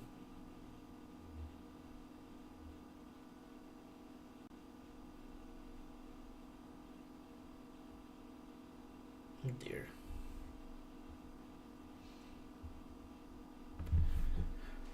Wolfman commercial. Yeah, Commanders got plenty of time to make something happen here. Falcons losing a lot of momentum.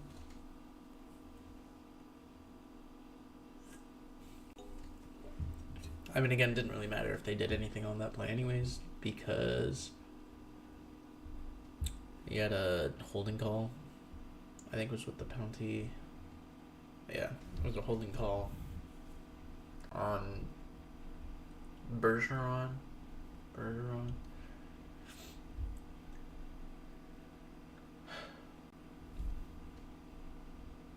So this one might come down. This might come down to the wire. Depends on if the Commanders will pull away at all, or if this will end up being close. Hello. These commercials, man. They be so random sometimes.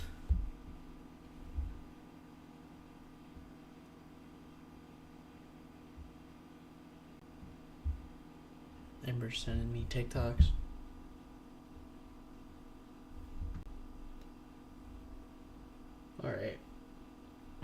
from commercial break. 5 minutes in the third. Washington's taken over. Okay, whatever. Taking over from their own 30. Gonna bring 4 by the looks of what Atlanta is, but Daniels is going to run, and he's gonna get about 13 on the run, up to about the 43, and he's gonna get a first down for Washington as they're approaching midfield.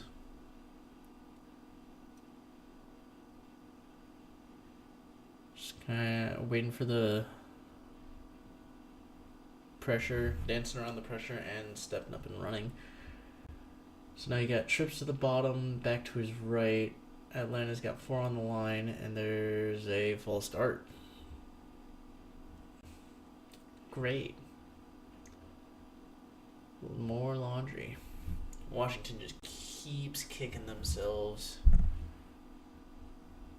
That's going to be Sam Cosme again. He had a holding call earlier. 9 for 75 yards is what the Commanders are at.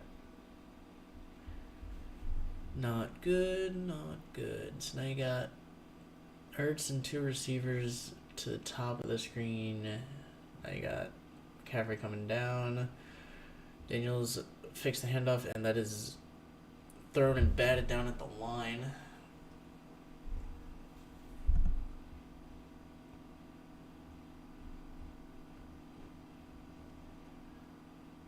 Is that Rodriguez in the backfield?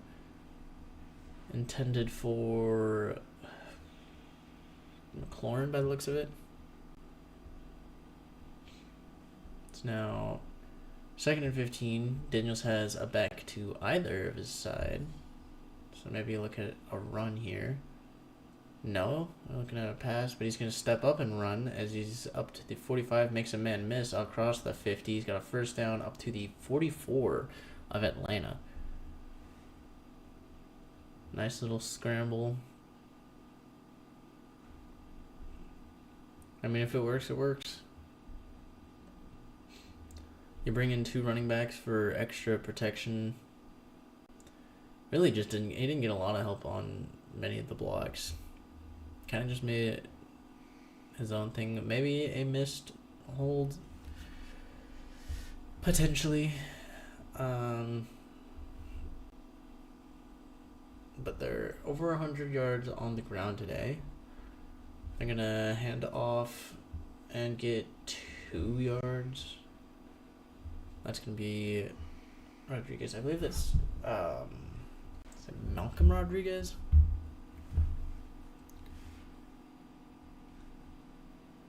So looking at Biadaz, who is questionable to return. He is the center who was injured in the first half. Daniel's dancing around, and he's going to get another 2 yards, taken down by Carter. Let me check. I think it's Malcolm Rodriguez, but I could be wrong. It happens. It does happen. Daniel's taking a lot of hits, not sliding much. Chris Rodriguez is the player, as the running back for the Commanders. So we got 3rd and 5. Daniels in shotgun. You're going to have 2 to the top and bottom, back to the right. Falcons are bringing pressure. And we got a deep ball from Daniels intended for McLaurin, and that's going to be a slight, ever so slight overthrow. So that's going to be up 4th down. And potentially bringing out the kicking unit.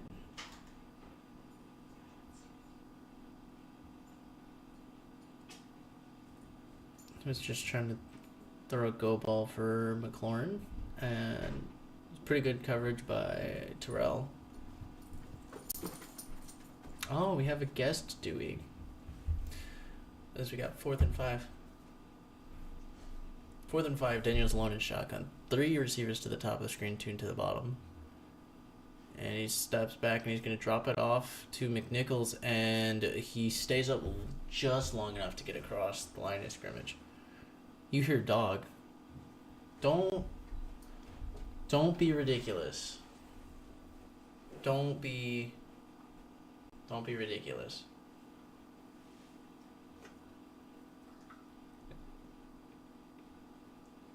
Don't be ridiculous. There is no dog here.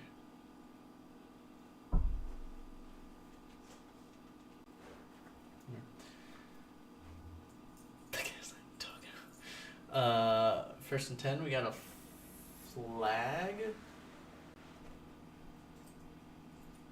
We got timeout for the Falcons to avoid the flag. That's just Nate. Hi. Yes, this is Tasha. Tasha, you wanna come say hello? Wait, calm down. Relax. Come here. Come here. Come say hi. Say hello. Can you look this way? No, not that way. This way.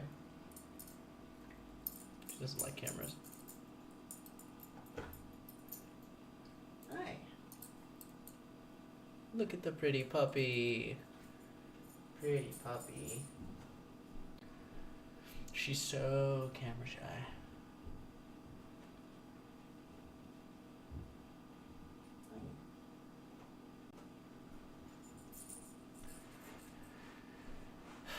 Over the head pads is crazy. What do you mean over the head? What? Huh?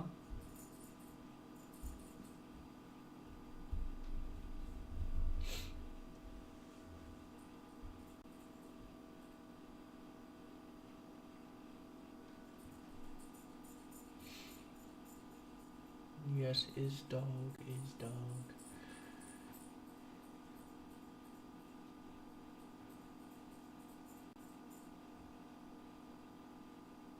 She's a little goober. Silly little goober. Yeah. I don't know. Weird commercials every time I look up something weird's happening.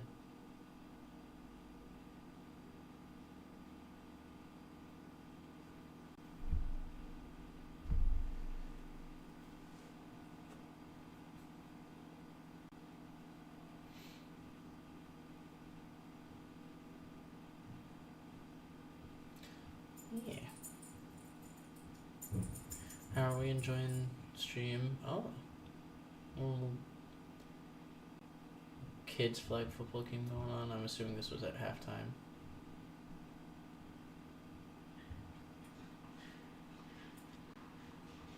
A few games going on. Hey.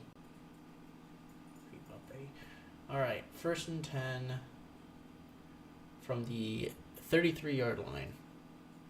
Got Daniels in shotgun back to his right. Fakes the handoff, dumps it off to Zacchaeus, who sheds a tackle and is going to get about 8 yards, I think. They say they got a first down? Where did they mark him out? Oh, there she is. Washington dominating time of possession. Bears watching. Oh boy. You got competition now. They did. No, they didn't. What are they doing? 2nd and 4, so they give him 6. A little jet sweep for Zacchaeus again, and he's going to power his way up to about the 18. They mark him down at the 19. Whatever I say, they just take a yard off of. That does bring up first down. As Zacchaeus has been doing very well. I feel like you keep calling his name. Where's he at today? We've got a lot of trickery, but no. Daniels hands it to no one, keeps it and just scrambles for 5 yards. Let's look at Zacchaeus' stats. He's got, what has he got? He's 7 receptions, 69 yards, a touchdown, and 8 yards on the ground.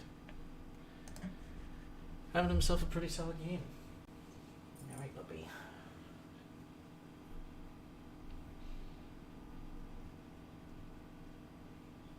Are the pets gonna fight? Tash, are you gonna fight Bear?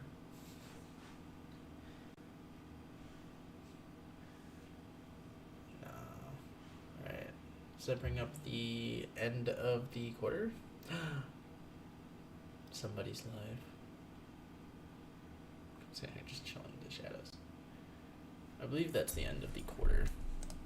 I didn't see them say, but we're just gonna preemptively do this. And I'm also going to get more pizza.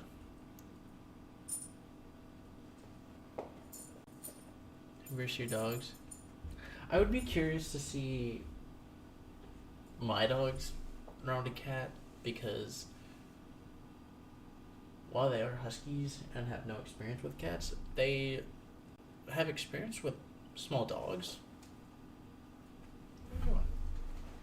What are you sniffing?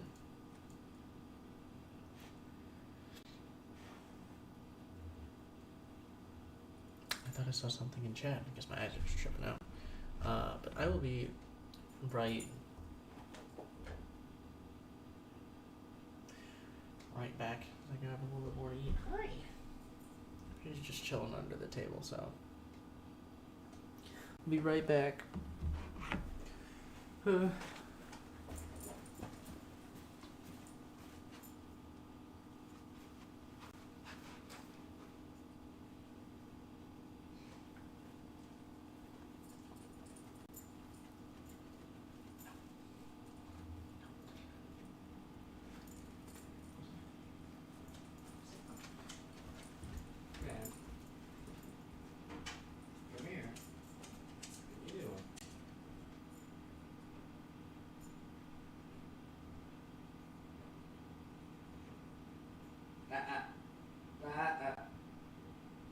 No, lay down. Hey,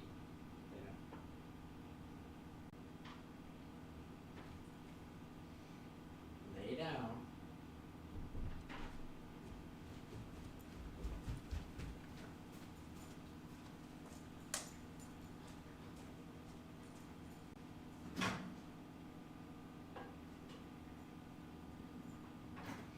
Lay down. Tasha, lay down.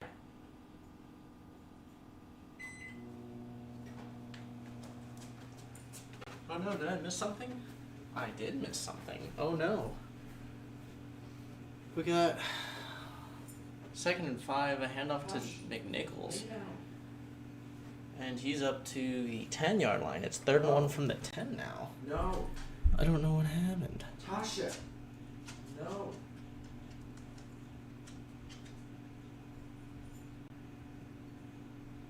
Lay down. Yeah, the microwave in the background. So they're bringing Chris Rodriguez. Bye-bye. Just gonna go up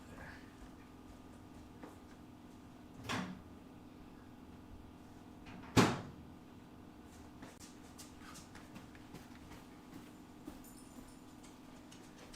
Whew. Alright, there we go. Tasha Sue, come here.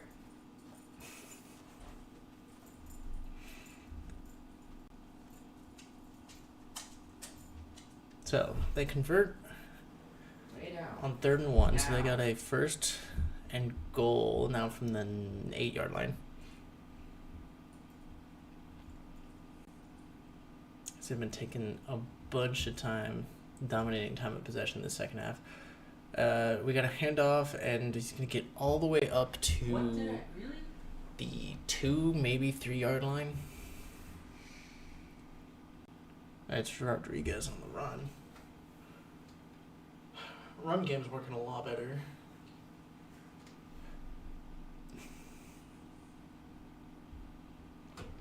Still working with their backup center in Dieter. You got 2nd and goal from the 2. You got Rodriguez again in the backfield. McLaurin in motion. They're going to toss it out to Rodriguez, and he's going to shed it 2-3 tackles, and he's in for a Commanders touchdown, who have just reclaimed the lead. They have not led since their first drive. I'll wait for the extra point because I don't want to get this wrong. But they are now up 2017 as we await the PAT.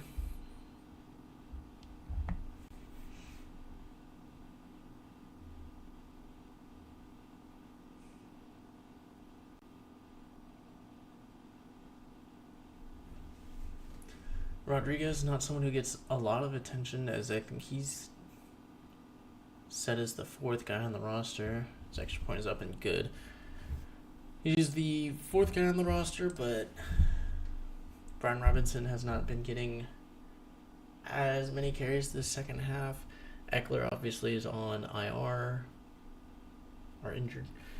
So now, again, with Robinson getting a little bit less carries the second half, the relief, I guess, for McNichols has been Rodriguez, and he brings a little bit more of a power element. I mean, they're both pretty stocky guys, so they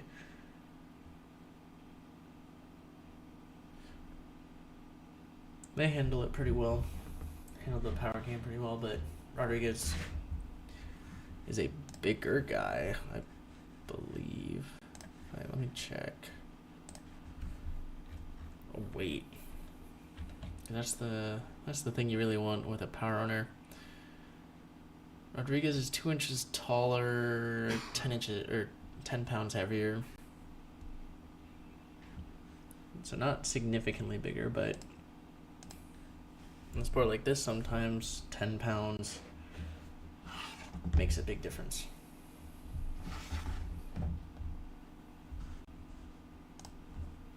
Don't mind me and my pizza.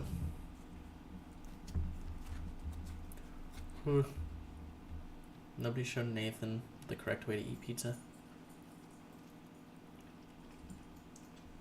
Toss it? No.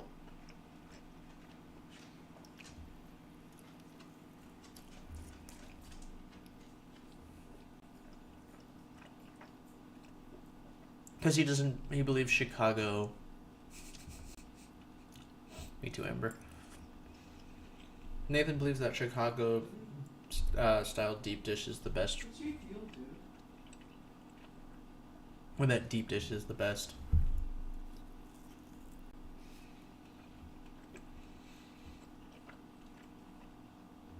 And this is some nice New York style.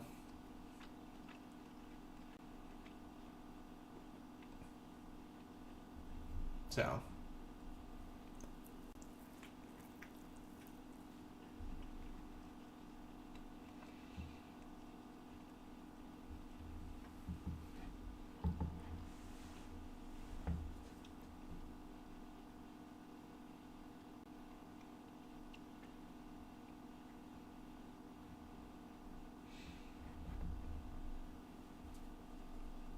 Showing the partners, managing partner.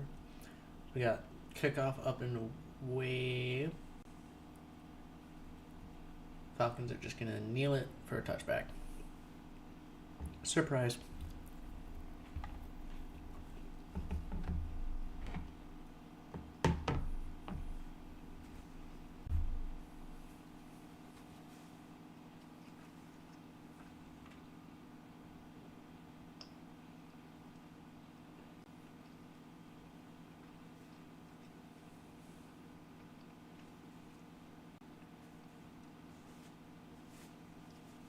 Interesting. Showing, I don't know if that was an actual letter or what, but a message from Michael Penix to the league. Michael Penix fakes the handoff, dumps off, and he's going to get about 6.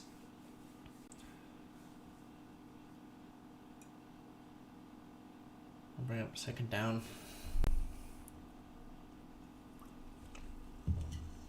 But the Falcons only now running 4 offensive plays in this half, and the offense has seen them go from up 10 to down 4. As we're going to hand off to Bijan, he's going to find his way for about 2 yards.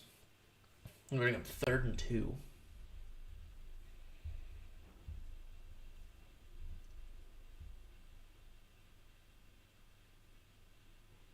I'm comparing the way Michael Penix throws to Terry Bradshaw, apparently.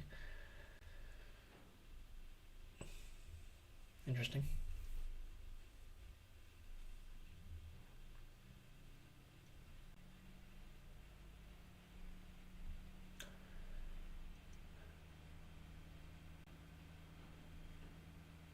Let's see. Falcons drop back. He dumps it off, and he's got Ray McLeod for about 3 yards and a first down. Though he's moving up. They didn't call him down. So they mark him down at the 49 of it, or Washington. I thought he was down. Bring pressure. Does he stay? Oh my goodness, he does. Holy cow. All right, well, at the 49 of Washington, then Penix steps up and just gets smacked while throwing the ball. Ball falls incomplete. He doesn't at least follow through enough for that.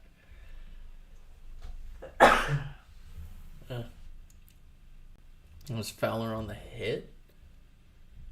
He was just a second, just like a half a second too late. Or more importantly, just didn't hit his arm. But Penix on 2nd and 10 is going to drop back. He's going to fire. Oh, and just barely broken up. Intended for Drake London, but I believe Martin comes in at the last second and breaks it up. Seemed to be wide open. But comes out of nowhere and gets looks like a shoulder pad. Actually gets his helmet on the ball and knocks it out. So we got 3rd and 10 from right about midfield in shotgun. Commanders back out of pressure, but they still get to him and actually force a strip. But Drew Dahlman falls on it, and that's going to be 4th down strip sack. Strip sack. 4th down. There we go.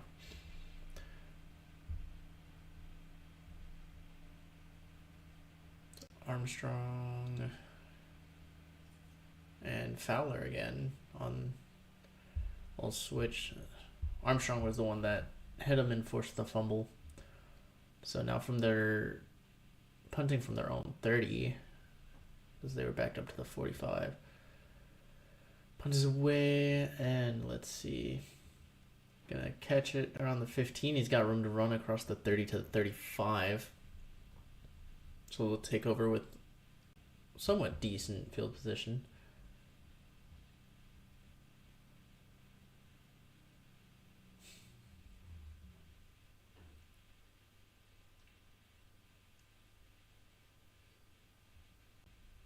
It's going to be interesting in Atlanta.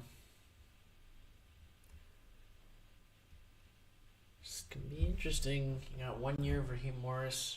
I feel like he's probably still underperforming the expectation, but I don't think you move on from him. Obviously, after 1 year, if you miss at 8 and 9, or what are they at?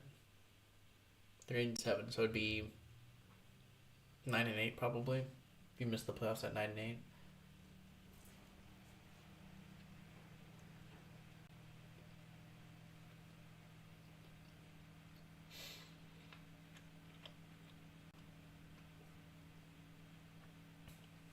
But I think if you improve on stuff in the off season, come back next year and you still look the same, and still have the same issue,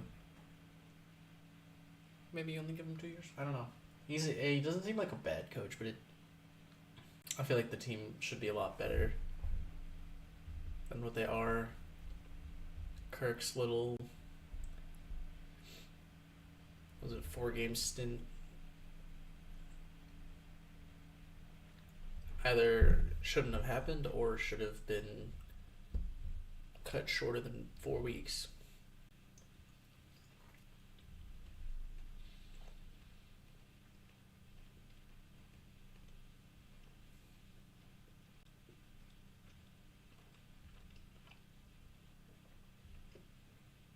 You gotta stay on top of that stuff.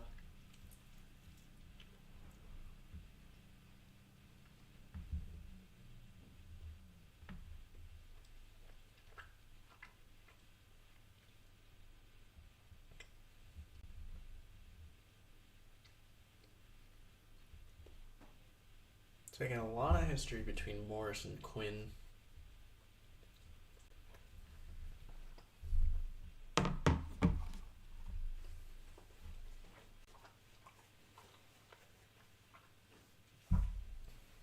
Second half possessions, yeah.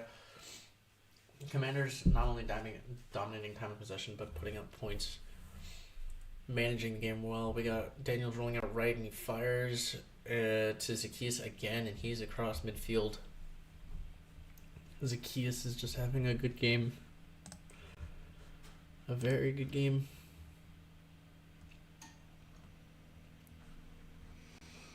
He's now up to 8 for 85. It's better than fantasy points. Keep a fantasy tracker.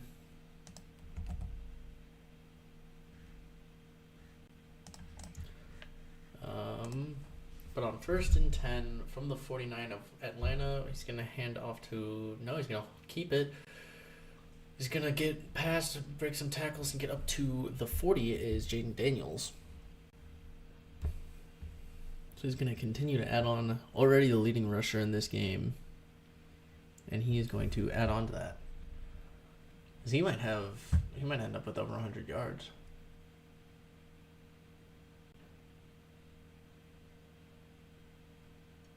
He is 5 yards past Robert Griffin in most rushing yards by a rookie quarterback. 2nd and 3. Handoff to Robinson. Robinson breaks through the line and he gets all the way up to the 30.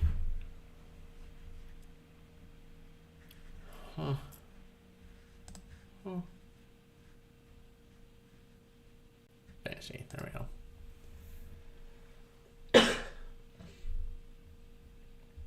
But yeah, the last guy to do it like Daniels is doing it was RG3. It's weird looking at the highlights side by side. Handoff, oh boy, handoff to Robinson. He's up across the 20, and that's another first down.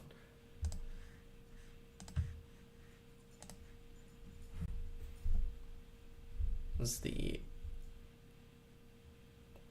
I mean, you can look at a lot of sets. Commanders have just dominated time of possession. Managed clock well. Managed the field well. Field position. So we got 1st and 10. Daniel's going to hand off again to Robinson. He's going to get 2 more yards. Now we're over halfway through the 4th quarter.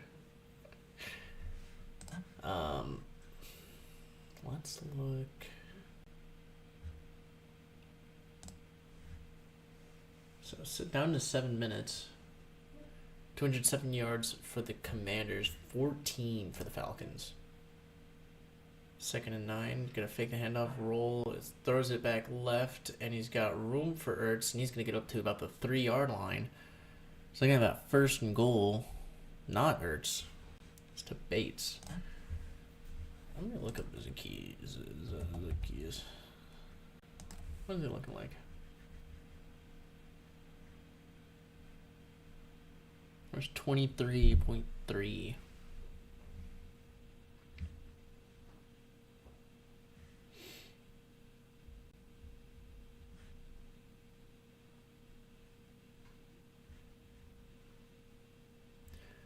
23.3 points. Solid game. As Dan Quinn's going to use a timeout with the play clock running down. So that'll be their first timeout used.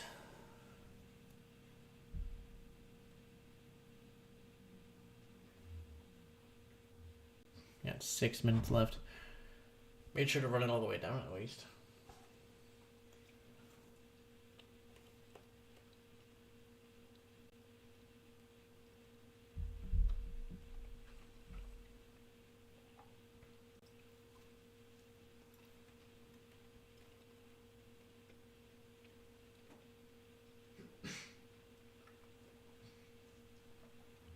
Now, if you're the Commanders, you probably want to run at least 2 plays. 1 play before you score. I think touchdown is... You obviously want a touchdown here, make it a 2-possession game, but...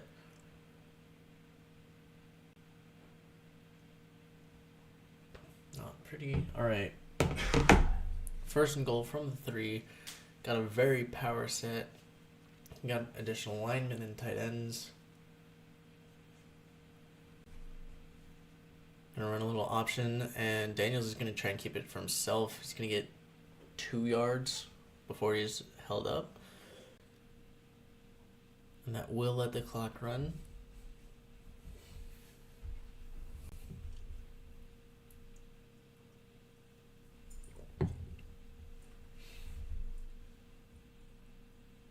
Clock is ticking. I'm probably gonna let this get down to about 5:20 on second down. Only got a yard to go, so even if you run this here,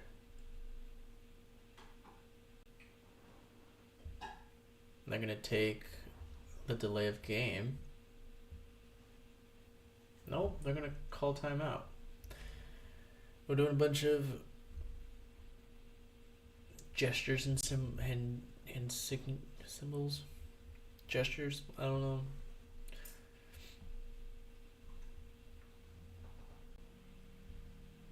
But they're gonna... Hey, Jason. Well, Amber's in... Well, you know what? I guess Amber isn't watching, so maybe if I don't say what you said, it's fine.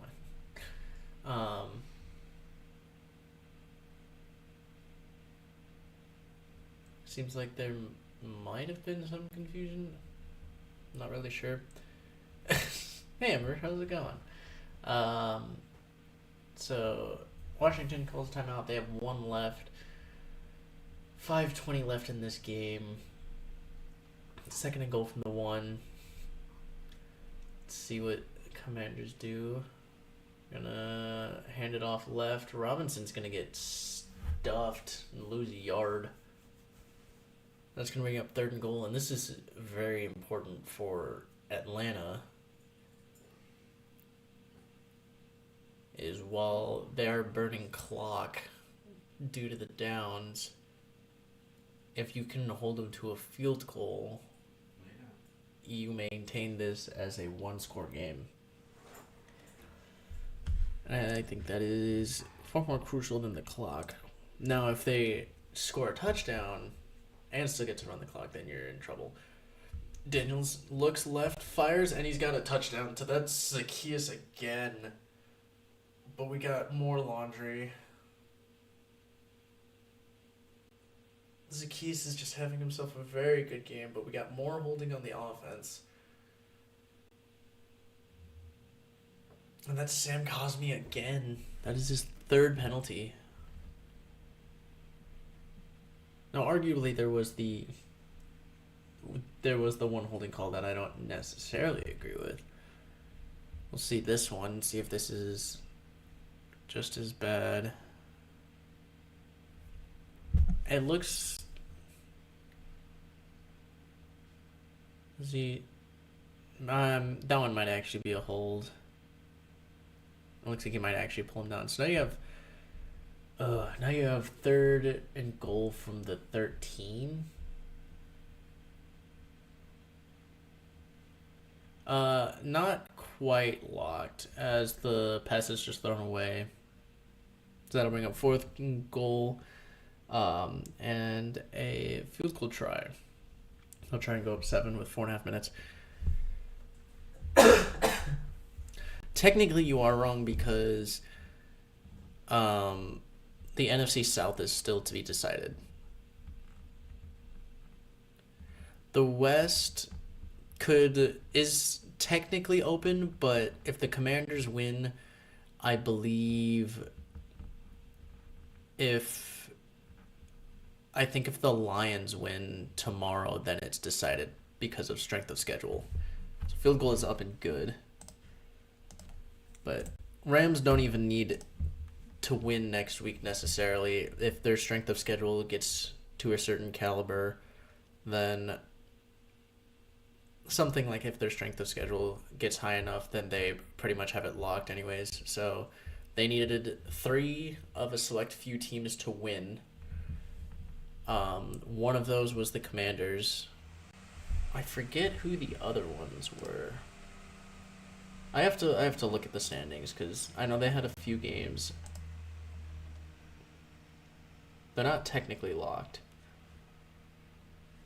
Let me look at their schedule and see. I think one was the Lions. One was the Vikings. It was the Vikings, Bills, Lions. So I think if the Commanders win, the Rams get it, right? Yeah, I believe the Rams clinch. I think technically if the Commanders win here, that'll give them the division. But even if the Commanders lose, a Detroit win tomorrow would also, I think, clinch them the division because of strength of schedule, because that's the tiebreaker that it would come down to. Assuming that the Seahawks won tomorrow, or not tomorrow, next week. So the positioning in the playoffs is not locked. Yeah, positioning is not quite locked. Because I would have to look back. But as far as the teams that are in, well, even teams that are in, again, the South is still up for grabs because Falcons hold tiebreaker over the Buccaneers, but a loss here puts them 1 game back from the Buccaneers. And so they would need to win. If the Falcons lose here, the Buccaneers would need to lose next week, and the Falcons would need to win next week in order for the Falcons to get in. So the South is still up for grabs. Clinched wild card, yeah. Positioning is different, obviously. Because you still got the Vikings and the Lions that are going to basically decide. That game basically decides who the 1 seed is, for the most part. It's not basically, it does.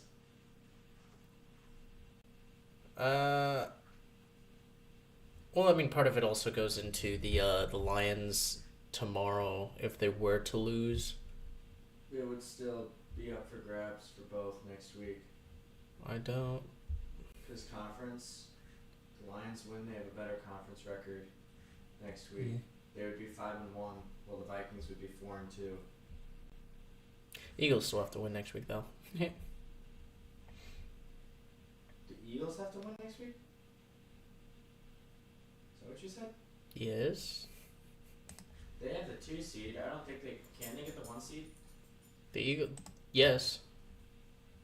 They would have to get it over the Vikings because the Lions have held the tiebreaker over the Eagles for how long? I think for the Eagles to get it, the Lions need to win, and then, I don't know. There's a scenario I think where the Eagles can get it. We got a handoff to Bijan going out left, and he's gonna get 5-6 yards. He's been kind of the workhorse. Hello. Hi. Dog, what are you doing? She's fine. Hello. There's a little Miss Ma'am under the table.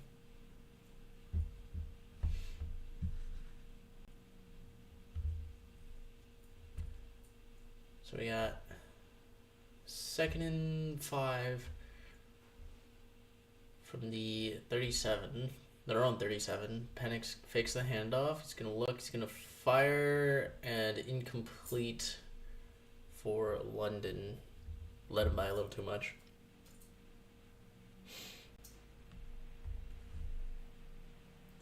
So bring up 3rd and 5. They got 4 minutes, 2 timeouts. Technically, they could punt it back, but I do not think that is what they really want to do right now. Because I don't know, they've not done a great job of being able to stop them this half.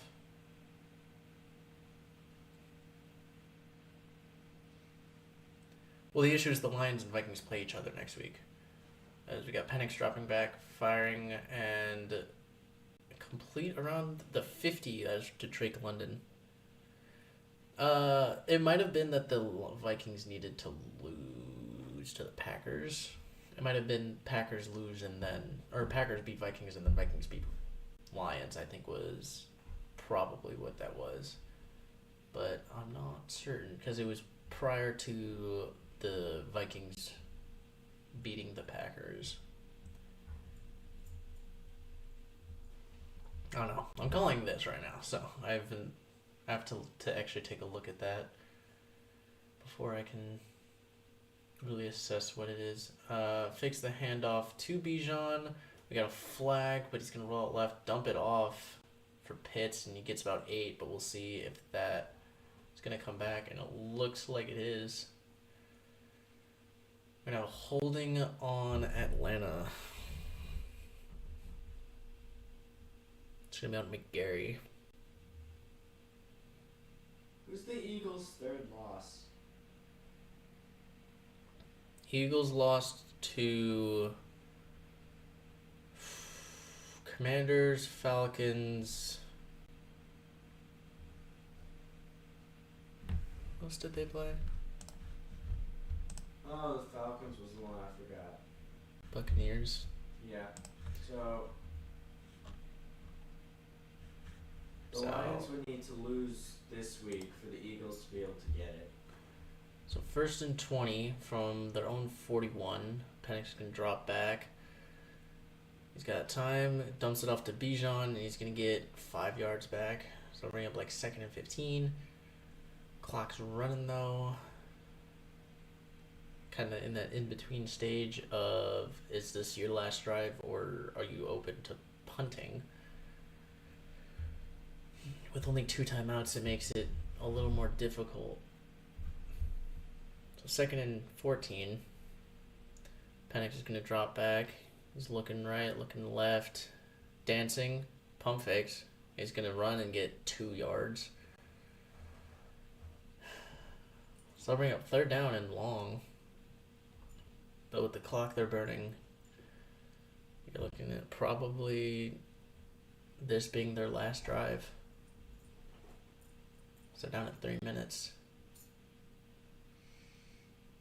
Clock is still running. They're taking their time. So 3rd and 11. Penix in shotgun. Back to his right. 3 bunch of receivers at the top. Got a lot of Commanders on the line. Deep shot from Penix, incomplete, intended for Kyle Pitts. This is why you never target Kyle Pitts. So you got 2.5 minutes. Jeremy Chin on the coverage. Covers him pretty close. Pretty good coverage. Just can't get his hands on it though. So you got 4th and 11. I mean, you could punt, use the 2-minute warning plus your 2 timeouts and get the ball back, but they're not going to. They're going to go for it here. You can still apply the same logic, but giving them the ball at the 50. Penix is going to throw. He's got Drake London up around the 30, and he's across the 25 up to the 20 as he's making some guys miss. So the risk pays off. Now you're down in the red zone, 2:25 left. puppy. That's Drake London working against, is that Sainer still?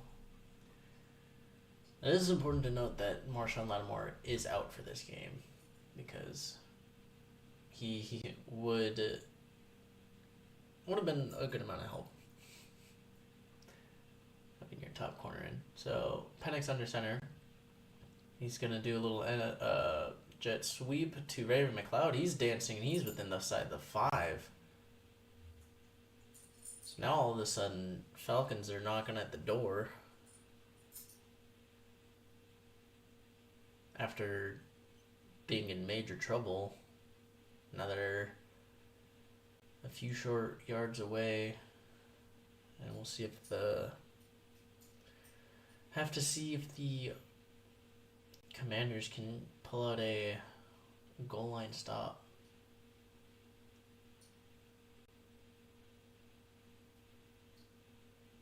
Falcons in a full house pistol look. Oh, and snaps it over his head. Penix is back, or not Penix, that's Bijan, way back at the 25. That's probably going to take it to the 2-minute warning, but now they got 2nd and goal from the 25-yard line. It's not all you want. So yeah, they were in a pistol wildcat formation, but the snap just too high, and they lose about 20 on the bad snap. And now we have a 2-minute warning. Yes, we do.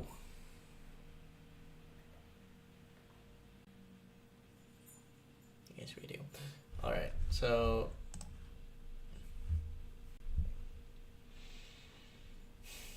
yeah, let me look at these. So Vikings are a game ahead of the Eagles.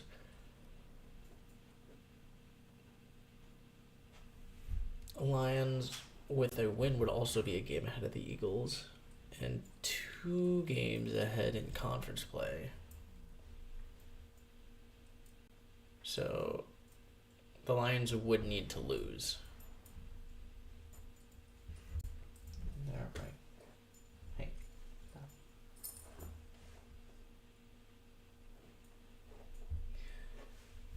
So Eagles have the longest shot for the first seed.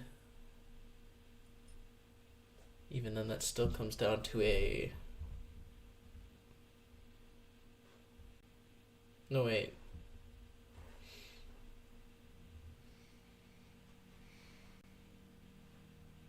Because of loss.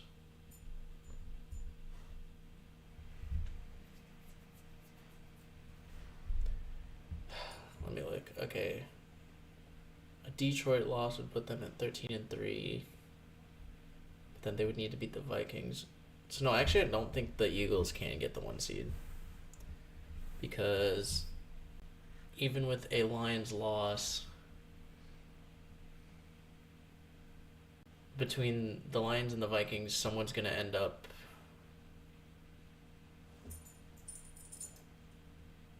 only end up with 2 conference losses.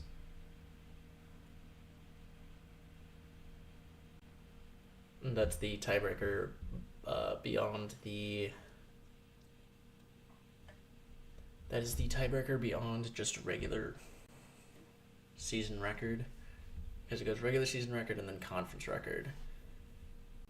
Detroit is 9-1, Vikings are 9-2. So in reality, it comes down to Lions and Vikings.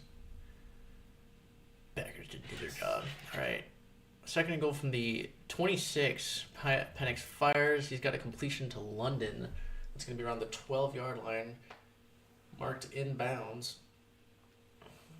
with forward progress. So you got 3rd and goal. It's a lot more manageable, and you still are under the 2-minute warning. You got 13 yards, but you're going to have 2 tries because you need a touchdown.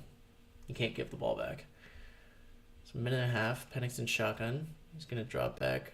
Commander's sitting back in coverage, and he just overthrows London.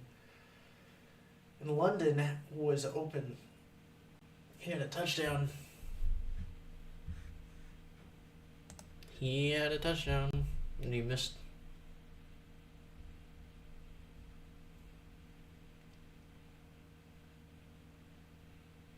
I got 4th and goal from the 13.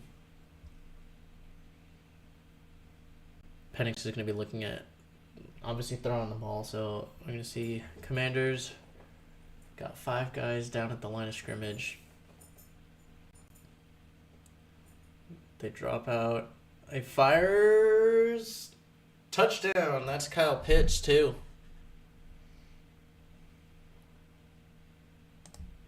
Right at the goal line. So now you got a minute and 19. Assuming that they complete. Well, this is dependent upon the PAT. And we'll see if they play for overtime or not.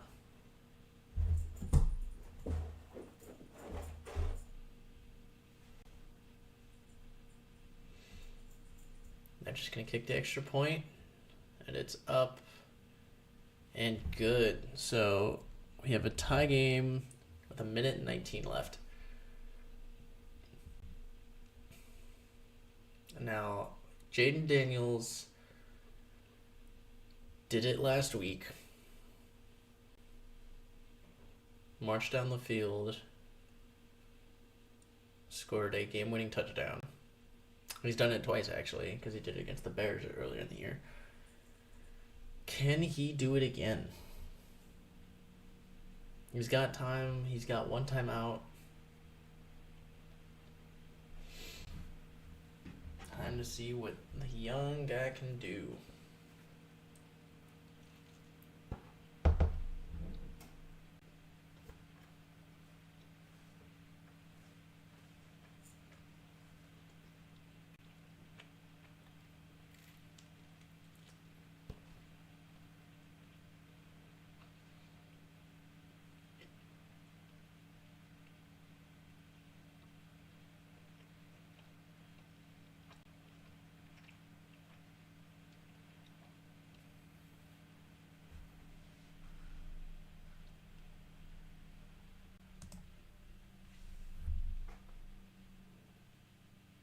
Scoot this over a little bit. Yeah.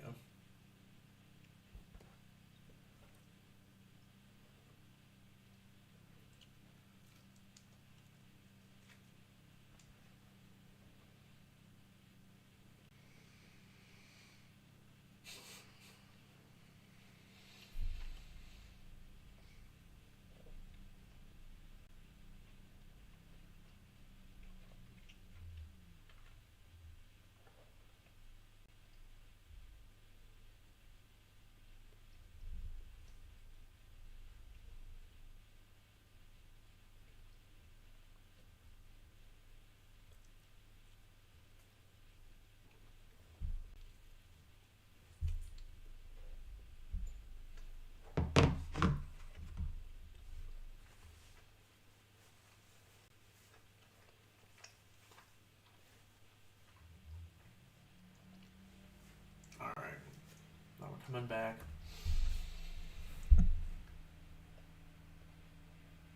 A tie? What about a tie? Who said it's gonna be a tie? We still got overtime. It is currently tied. There's a minute 20 left in the 4th. Commanders are getting the ball back. And they're going to down it for a touchback. So a minute 20, starting at the 30. Jaden Daniels needs to go 70 yards. Try and clinch a playoff berth in his first season. Meanwhile, the Falcons need a win. Either need trying to get a win to keep playoff hopes alive. As they technically control their own fate. They win this week, and next week they maintain division lead. But a loss here makes it a lot more difficult.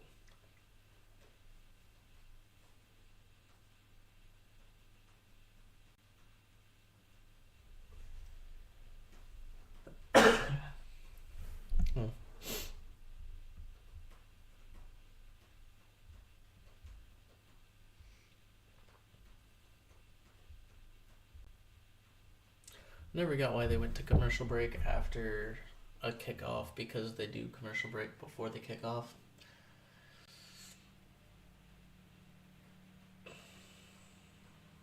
Never made sense to me.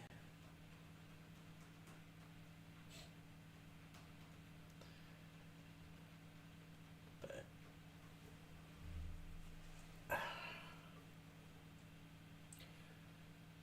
do got a good game. Coming down to the wire.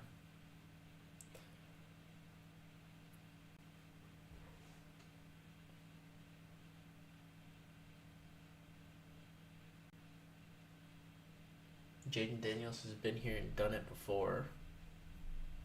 Michael Penix only starting in, what, is this his second game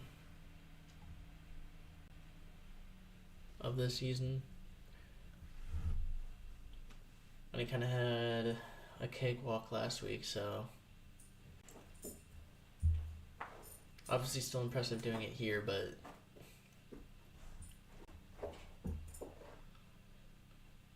Jaden Daniels he's up there for offensive rookie of the year for a reason. So I'll start in shotgun. Falcons showing pressure. They bring some. Daniels dancing around. He's gonna go down for a loss of 1. It's gonna run the clock. We'll see how they tempo this. They rush back. He's gonna be empty in shotgun now. He drops back. He's looking, firing. Ooh, and he's got an incompletion. Intended for Terry McLaurin. Dog. So intended for Terry McLaurin. He wanted a flag, but just was out of the reach. Just out of the reach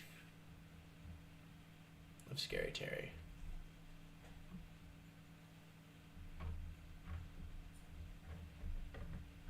Watch it, pup. Daniels drops back, fires, and dropped by Zacchaeus, who's been having himself a very good game.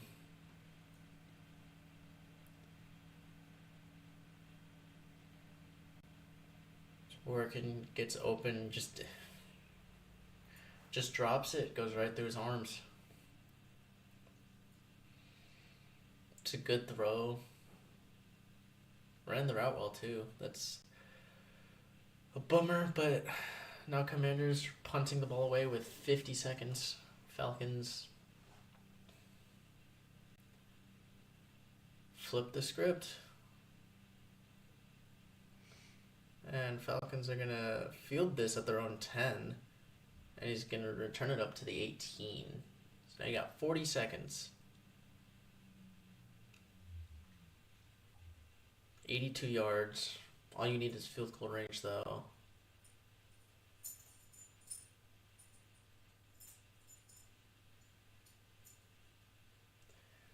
Let's turn to from Michael Penix to see what he can do.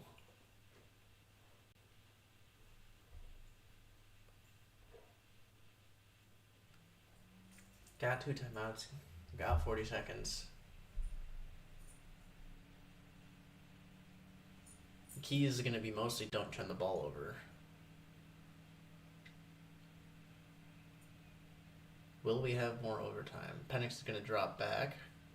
Looking, firing, and he's got Mooney all the way down to the 45.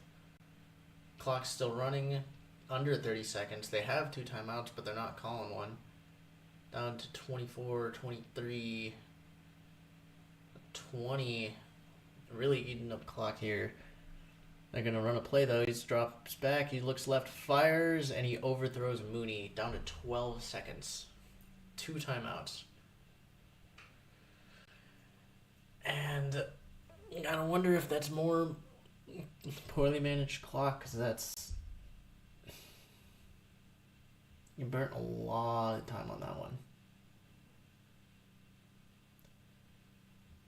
You got the 2 timeouts, but now it's, do you even have time to use them? As you need probably maybe 15 for field goal range, 20 to 25 to really feel good about it, though. Play clock's winding down. Penix is going to drop back. He's looking, fires, and his man fell down. 3rd and 10, 7 seconds. Own 45-yard line.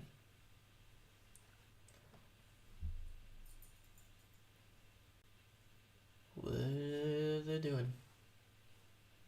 They definitely can't use 2 timeouts in that time. There's Drake London, he just trips over his own feet, trying to get past the defender.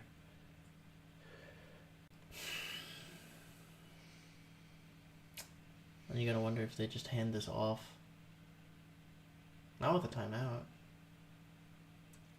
Wouldn't. I don't know. Yeah, call timeout here, though. So they still have 1 left with 7 seconds. We'll see if they try and do anything with it, though.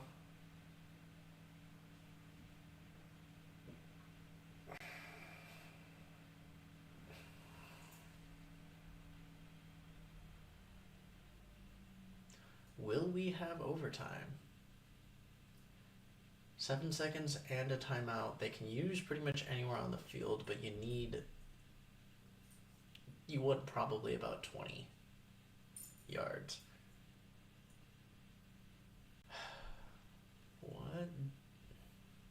What do we got cooking up here?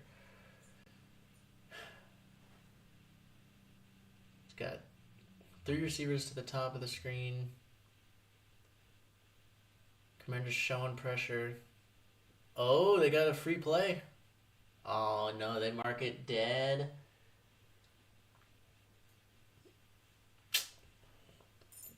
Bummer. It's a neutral zone infraction. It'll give them 5 yards.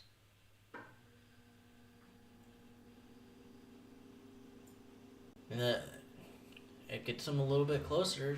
It changes kind of what you can... Changes what they might do. Because you don't need as many yards now. 5 less. That AJ Terrell on the sideline. Of course it is. He's on defense. So. Right, 3rd and 5. Not that it matters. 7 seconds. Penix from his own about midfield. He's gonna drop back. Pressured. Throws, and he overthrows, but there's a penalty. They throw a flag against Davis. He was covering Mooney. And the Falcons might get their chance here. And they're going to get him for pass interference. Oh, no. Falcons have already lost, or not the Falcons, the Commanders have already lost a few games this year, close games, due to late penalties. I mean, that's how they lost the first game against the Eagles. Now you got back-to-back penalties against the Commanders, and that's going to put the Falcons in field goal range with 2 seconds. We're going to see if they can put this through.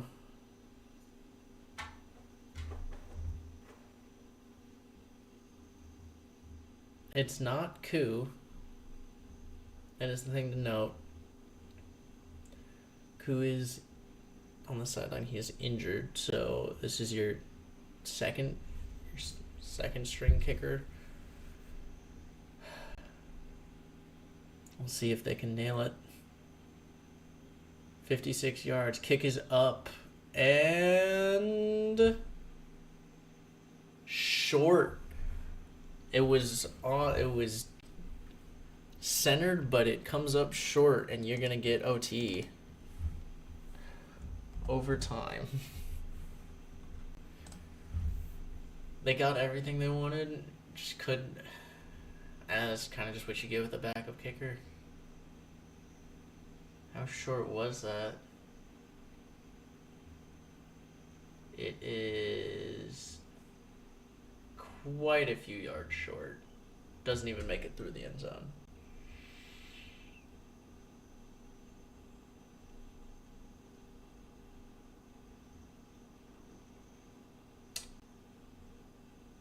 So, Commanders hold on to make it to overtime. And we get a little bit of extra play, huh? Eat my pizza. This is why you always call tails. Heads.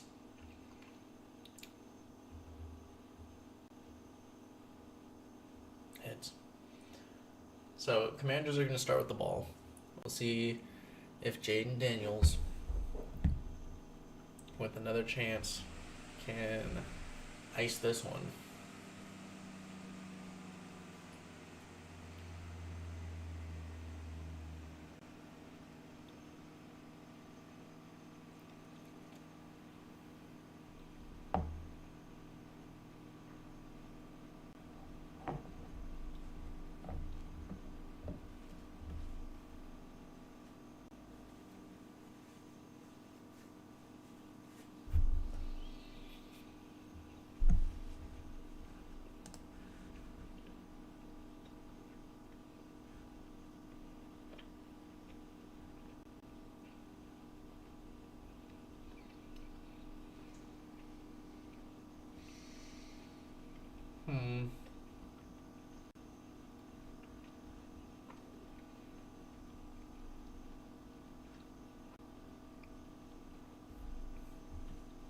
So the thing is, a tie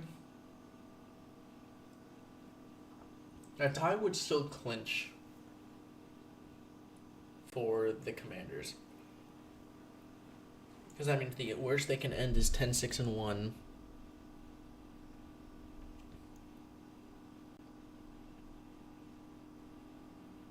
And there's no one below them that can end better than 10-6-1. So a tie here for the Commanders would give them the playoffs.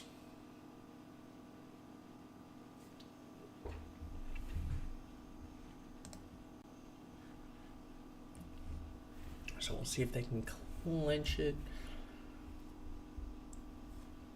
Or we'll see if the Falcons will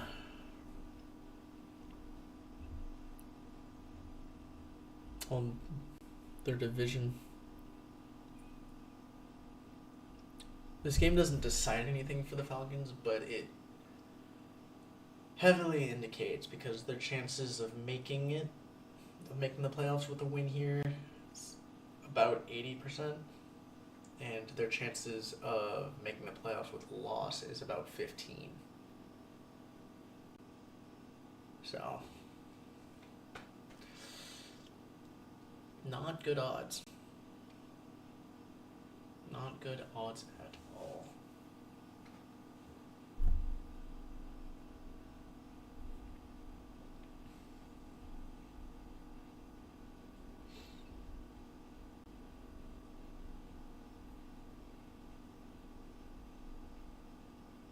The Commanders literally just need to win one of their last two games. So they could clinch here. They could clinch next week.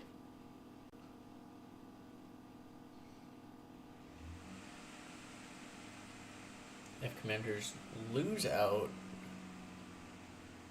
they could still make NFL fanboy. I'm guessing you dipped for a bit. Commanders lose out, they technically still could make it, but they would need one of the Buccaneers or the Falcons to lose. So, 1st and 10 from the 30, and we got a false start. That's not indicative of the Commanders today. I don't know what is, because they have just too many penalties, lots of mistakes. Commanders clinch, Falcons lose control of the South, but and Buccaneers would clinch, and then Rams would clinch. So fakes the handoff. Daniels steps up. He's gonna run. He's gonna get most of the penalty yards back, plus maybe 1 or 2. You're gonna have 2nd 8. That's what we got. Oh boy. Coming down to the wire. Taking some extra time to figure this one out. Alright, 3 guys in the backfield. Got some motion. Daniels is going to take the snap. He's going to fire. Oh, and he's got, is that Ertz? For a 1st down. Completion of about 8-9 yards.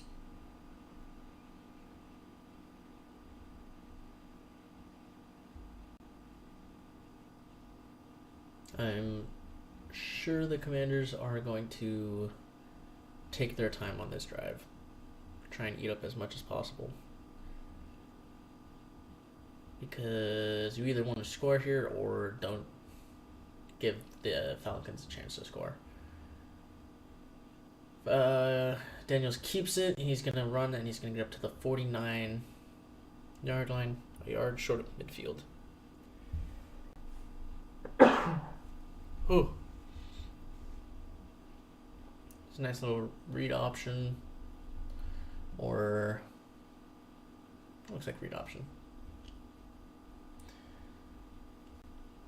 So now you got Daniels in shotgun, trips to the bottom of the screen. You got 5 Falcons on the line, the rest playing off. So you might see a little bit of pressure.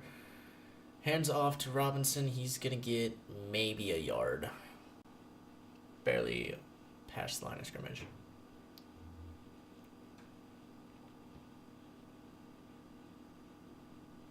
It's going to bring up 3rd and 2. Can the Falcons hold them again?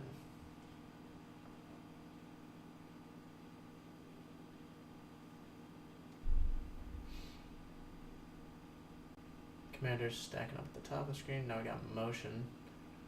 Daniels takes the snap. He's good at pressure. He's going to roll out right. He's going to run for it. Makes a man miss. He's up across the 40, up to the 35, 34-yard line. Now they're in around field goal range.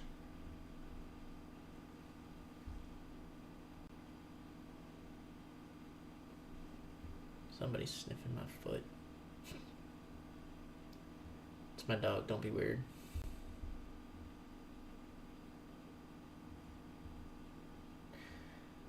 All right. It's not like he made nobody miss. That was Judon too, so. 1st and 10 from the 34. Daniels takes it, looks, fires, and is that complete? It was low pass. I don't know if they're going to mark it complete or not. It was only about 3 or 4 yards. They do say he caught it. That was a real low. Oh, he caught it off his leg.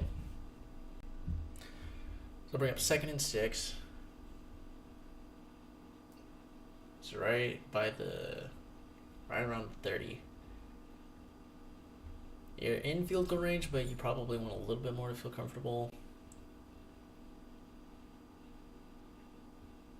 Daniels dropping back, dumping it off. He's got Rodriguez, goes up and over. And he's got a 1st down up around the was that the 20? No, it wouldn't be the 23. That's not how math works. Is it? I have no idea where he's at. 25. Is it around the 20? I'm not good at counting. Counting has never been my specialty. Nice play from Rodriguez though. He's got some impressive plays today. Marking him out at the 18. He's got two backs in the backfield, some motion. He's gonna dump it off to Robinson out wide, and he's gonna get 4 yards.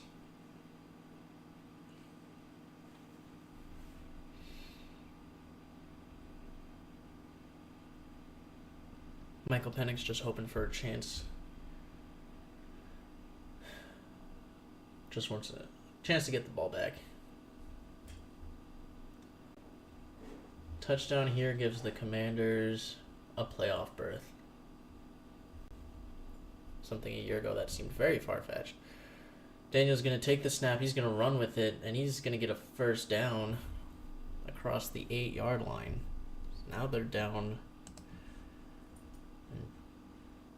Wait.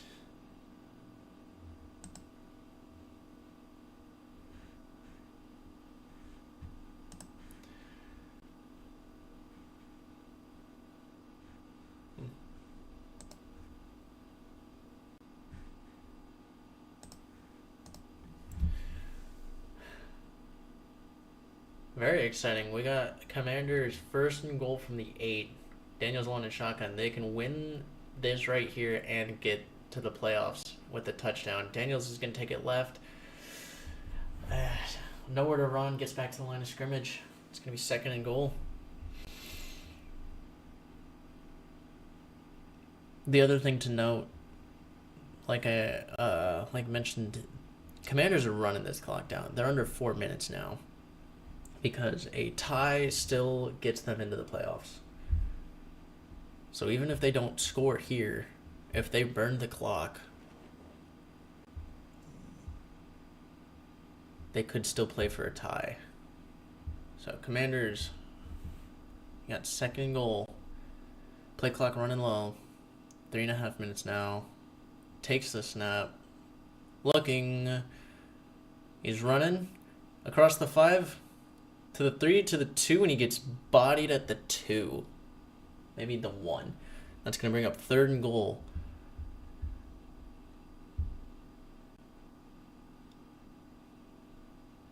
Daniels just dancing past. He was going around 3, 4, took 5 Falcons to actually get him to the ground. Pretty big hit, but he's not afraid to take a hit. Looks like they're going to take a timeout. They're going to burn the clock and call timeout. So 2:45 left in overtime.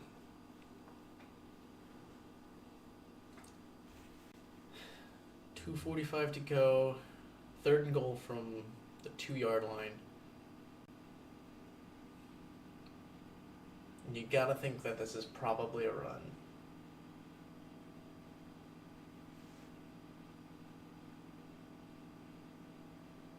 Daniels did take a big hit. He's got Mariota checking on him. Might have just had the wind knocked out of him. That's what it looks like. Doesn't look like he hits his head too hard, so it's probably from the hit itself. So we're looking at maybe having the wind knocked out of him. He's in the huddle. Right. This might determine the seeding.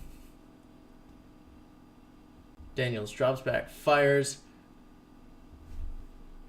Caught.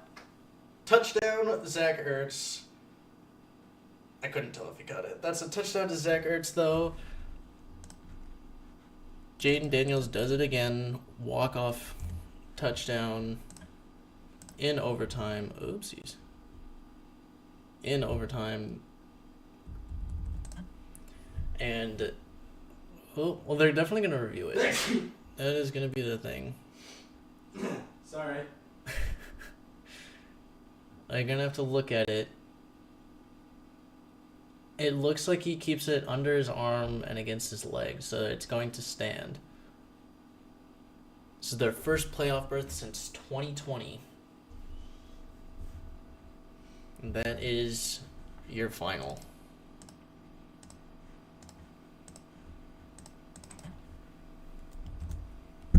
So,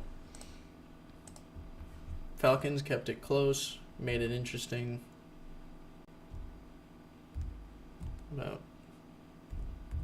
there. Kept it interesting, but now they do not have any control of their destiny, as they have to win next week and they have to have a Buccaneers loss. So true, Amber, so true. Yes. Yeah. Buccaneers need to lose. Falcons need to win for them to make it. Commanders are in the playoffs now. And are tied with the Packers. So as far as seeding goes, if this will update. That's not going to update right now. So first it goes to conference. So right now, actually, the Commanders have the 6th seed as it stands right now, because they're going to be 8-3 in conference, and the Packers are 6-5. So obviously we don't know who's going to end up the 1 seed, but it seems that the 2 seed is going to be the Eagles. So really neither team's going to get a... Oh wait, no. So 2 seed plays the 7 seed, so the Commanders... Between the Commanders and Packers, you're playing the Eagles, most likely. Or... Yeah, you're playing the Eagles.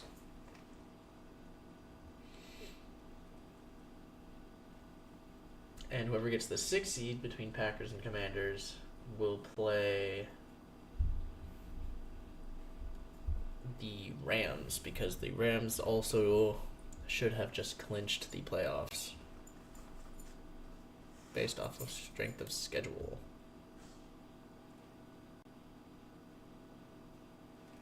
Because the Seahawks would need a win.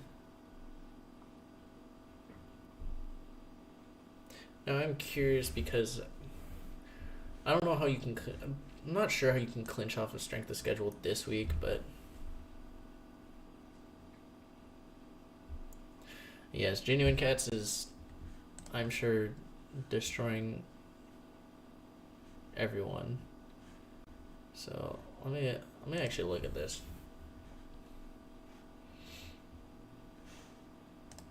Groups.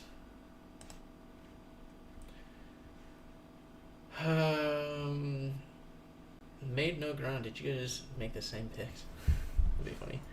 And it's going to be tough for anyone to catch Genuine Cats, because a 7, even if this ends up, even if you have different picks tomorrow night, a 6-game lead going in with 16 games is going to be tough.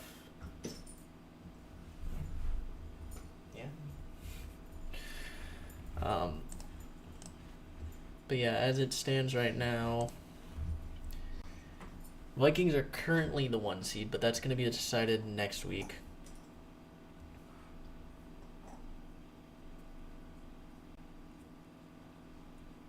I guess Rams have not.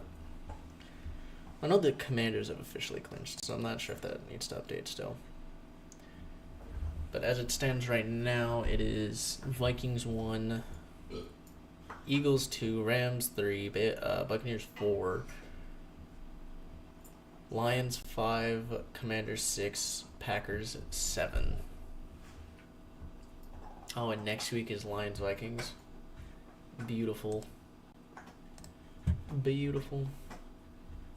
So again, Falcons are about the only team who can still get in, even with this loss. It just is going to take a Buccaneers loss to the Saints, which, based off how they've played the past few weeks, is going to be a long shot. And then the Falcons need to beat the Panthers, who have been better, I guess, than probably the last time they played. What are you doing? Dog.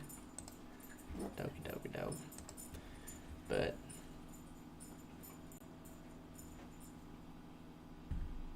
can I help you? Until the Rams are officially, it hasn't updated on ESPN, so I'm pretty sure the Rams have clinched as well, but it isn't updated. Commanders definitely have, not that much. You still got one spot in the AFC. Oh. Pardon me. Hi. One spot in the AFC, maybe 2 spots in the NFC. How are you feeling about the Ravens? I'm feeling great about the Ravens. Did you see what they did? They're clicking at the right time. But also, Christmas football. That's back-to-back years that they've played at least good competition. And just blown them out.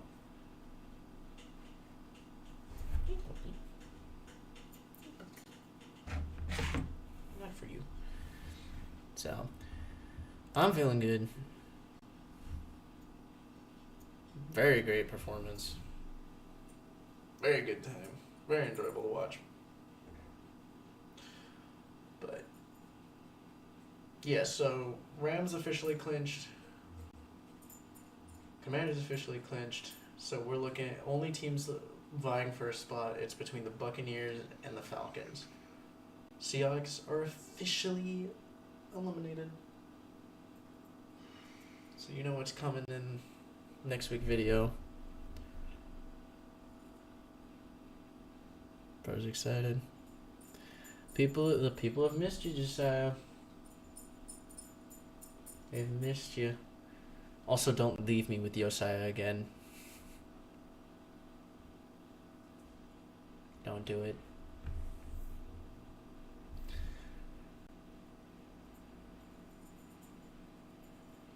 But yeah.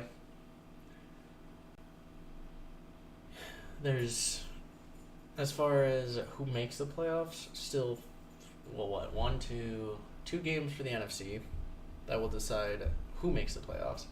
And then in the AFC, 3 games. You got Broncos, Chiefs, Dolphins, Jets. Oh, we got a Commanders player who just proposed.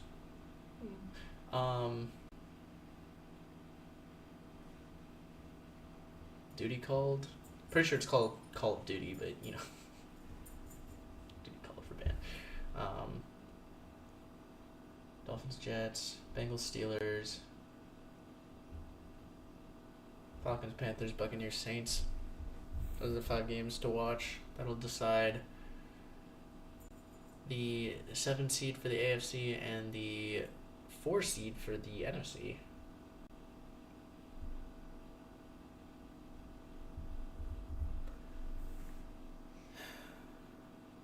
And then, oh yeah, NFL fanboy, you were right. I completely forgot that wasn't even announced until like an hour or 2 ago. Josiah, the Sunday night game was announced. I don't know if you saw, but it is in fact the Vikings and the Lions, which is going to decide. That is the battle for the 1st seed in the NFC. Winner gets the 1st seed, loser gets the 5th seed. Eagles are locked in at 2. Rams, not necessarily locked in at 3. I have to look. at tiebreakers. Then you have loser of Vikings Lion at 5. 6 right now is the Commanders. They would need a Commanders loss and a Packers win for the Packers to get 6. Otherwise, the Packers will be 7. So we'll get that. No Thursday night this week. No Monday night. Bears Super Bowl is noon on Sunday. Did they announce all of the games? I would love to look at this schedule. Alright. Okay, so it is official. We got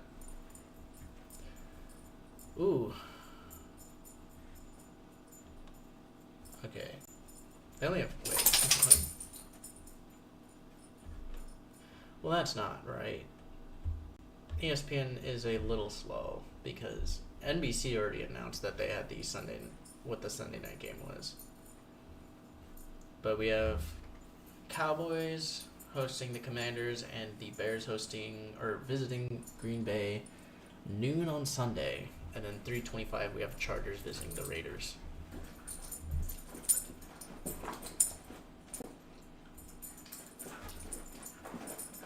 Tasha, what are you doing? What? Being weird.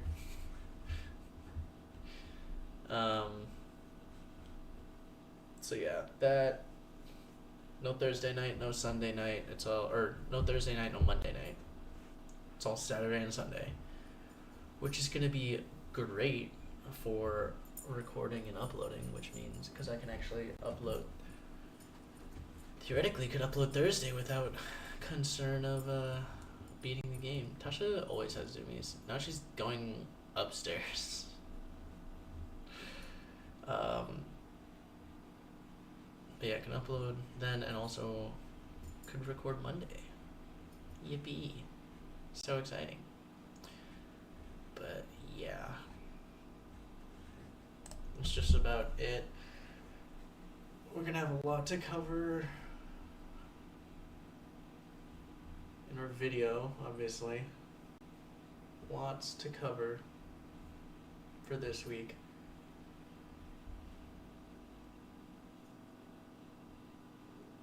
But we're looking forward to it. We got 1 week left, and then we have playoffs. And we really get to see season's end.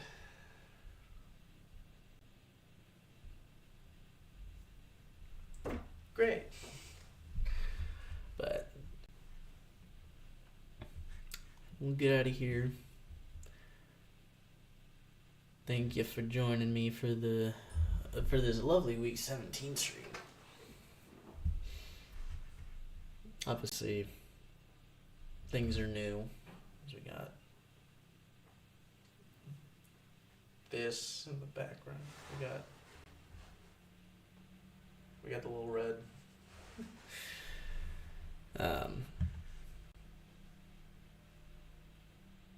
Yeah. Thanks for stopping in. I look forward to seeing you either in this week's podcast episodes or next week, where I still have no idea what's going on.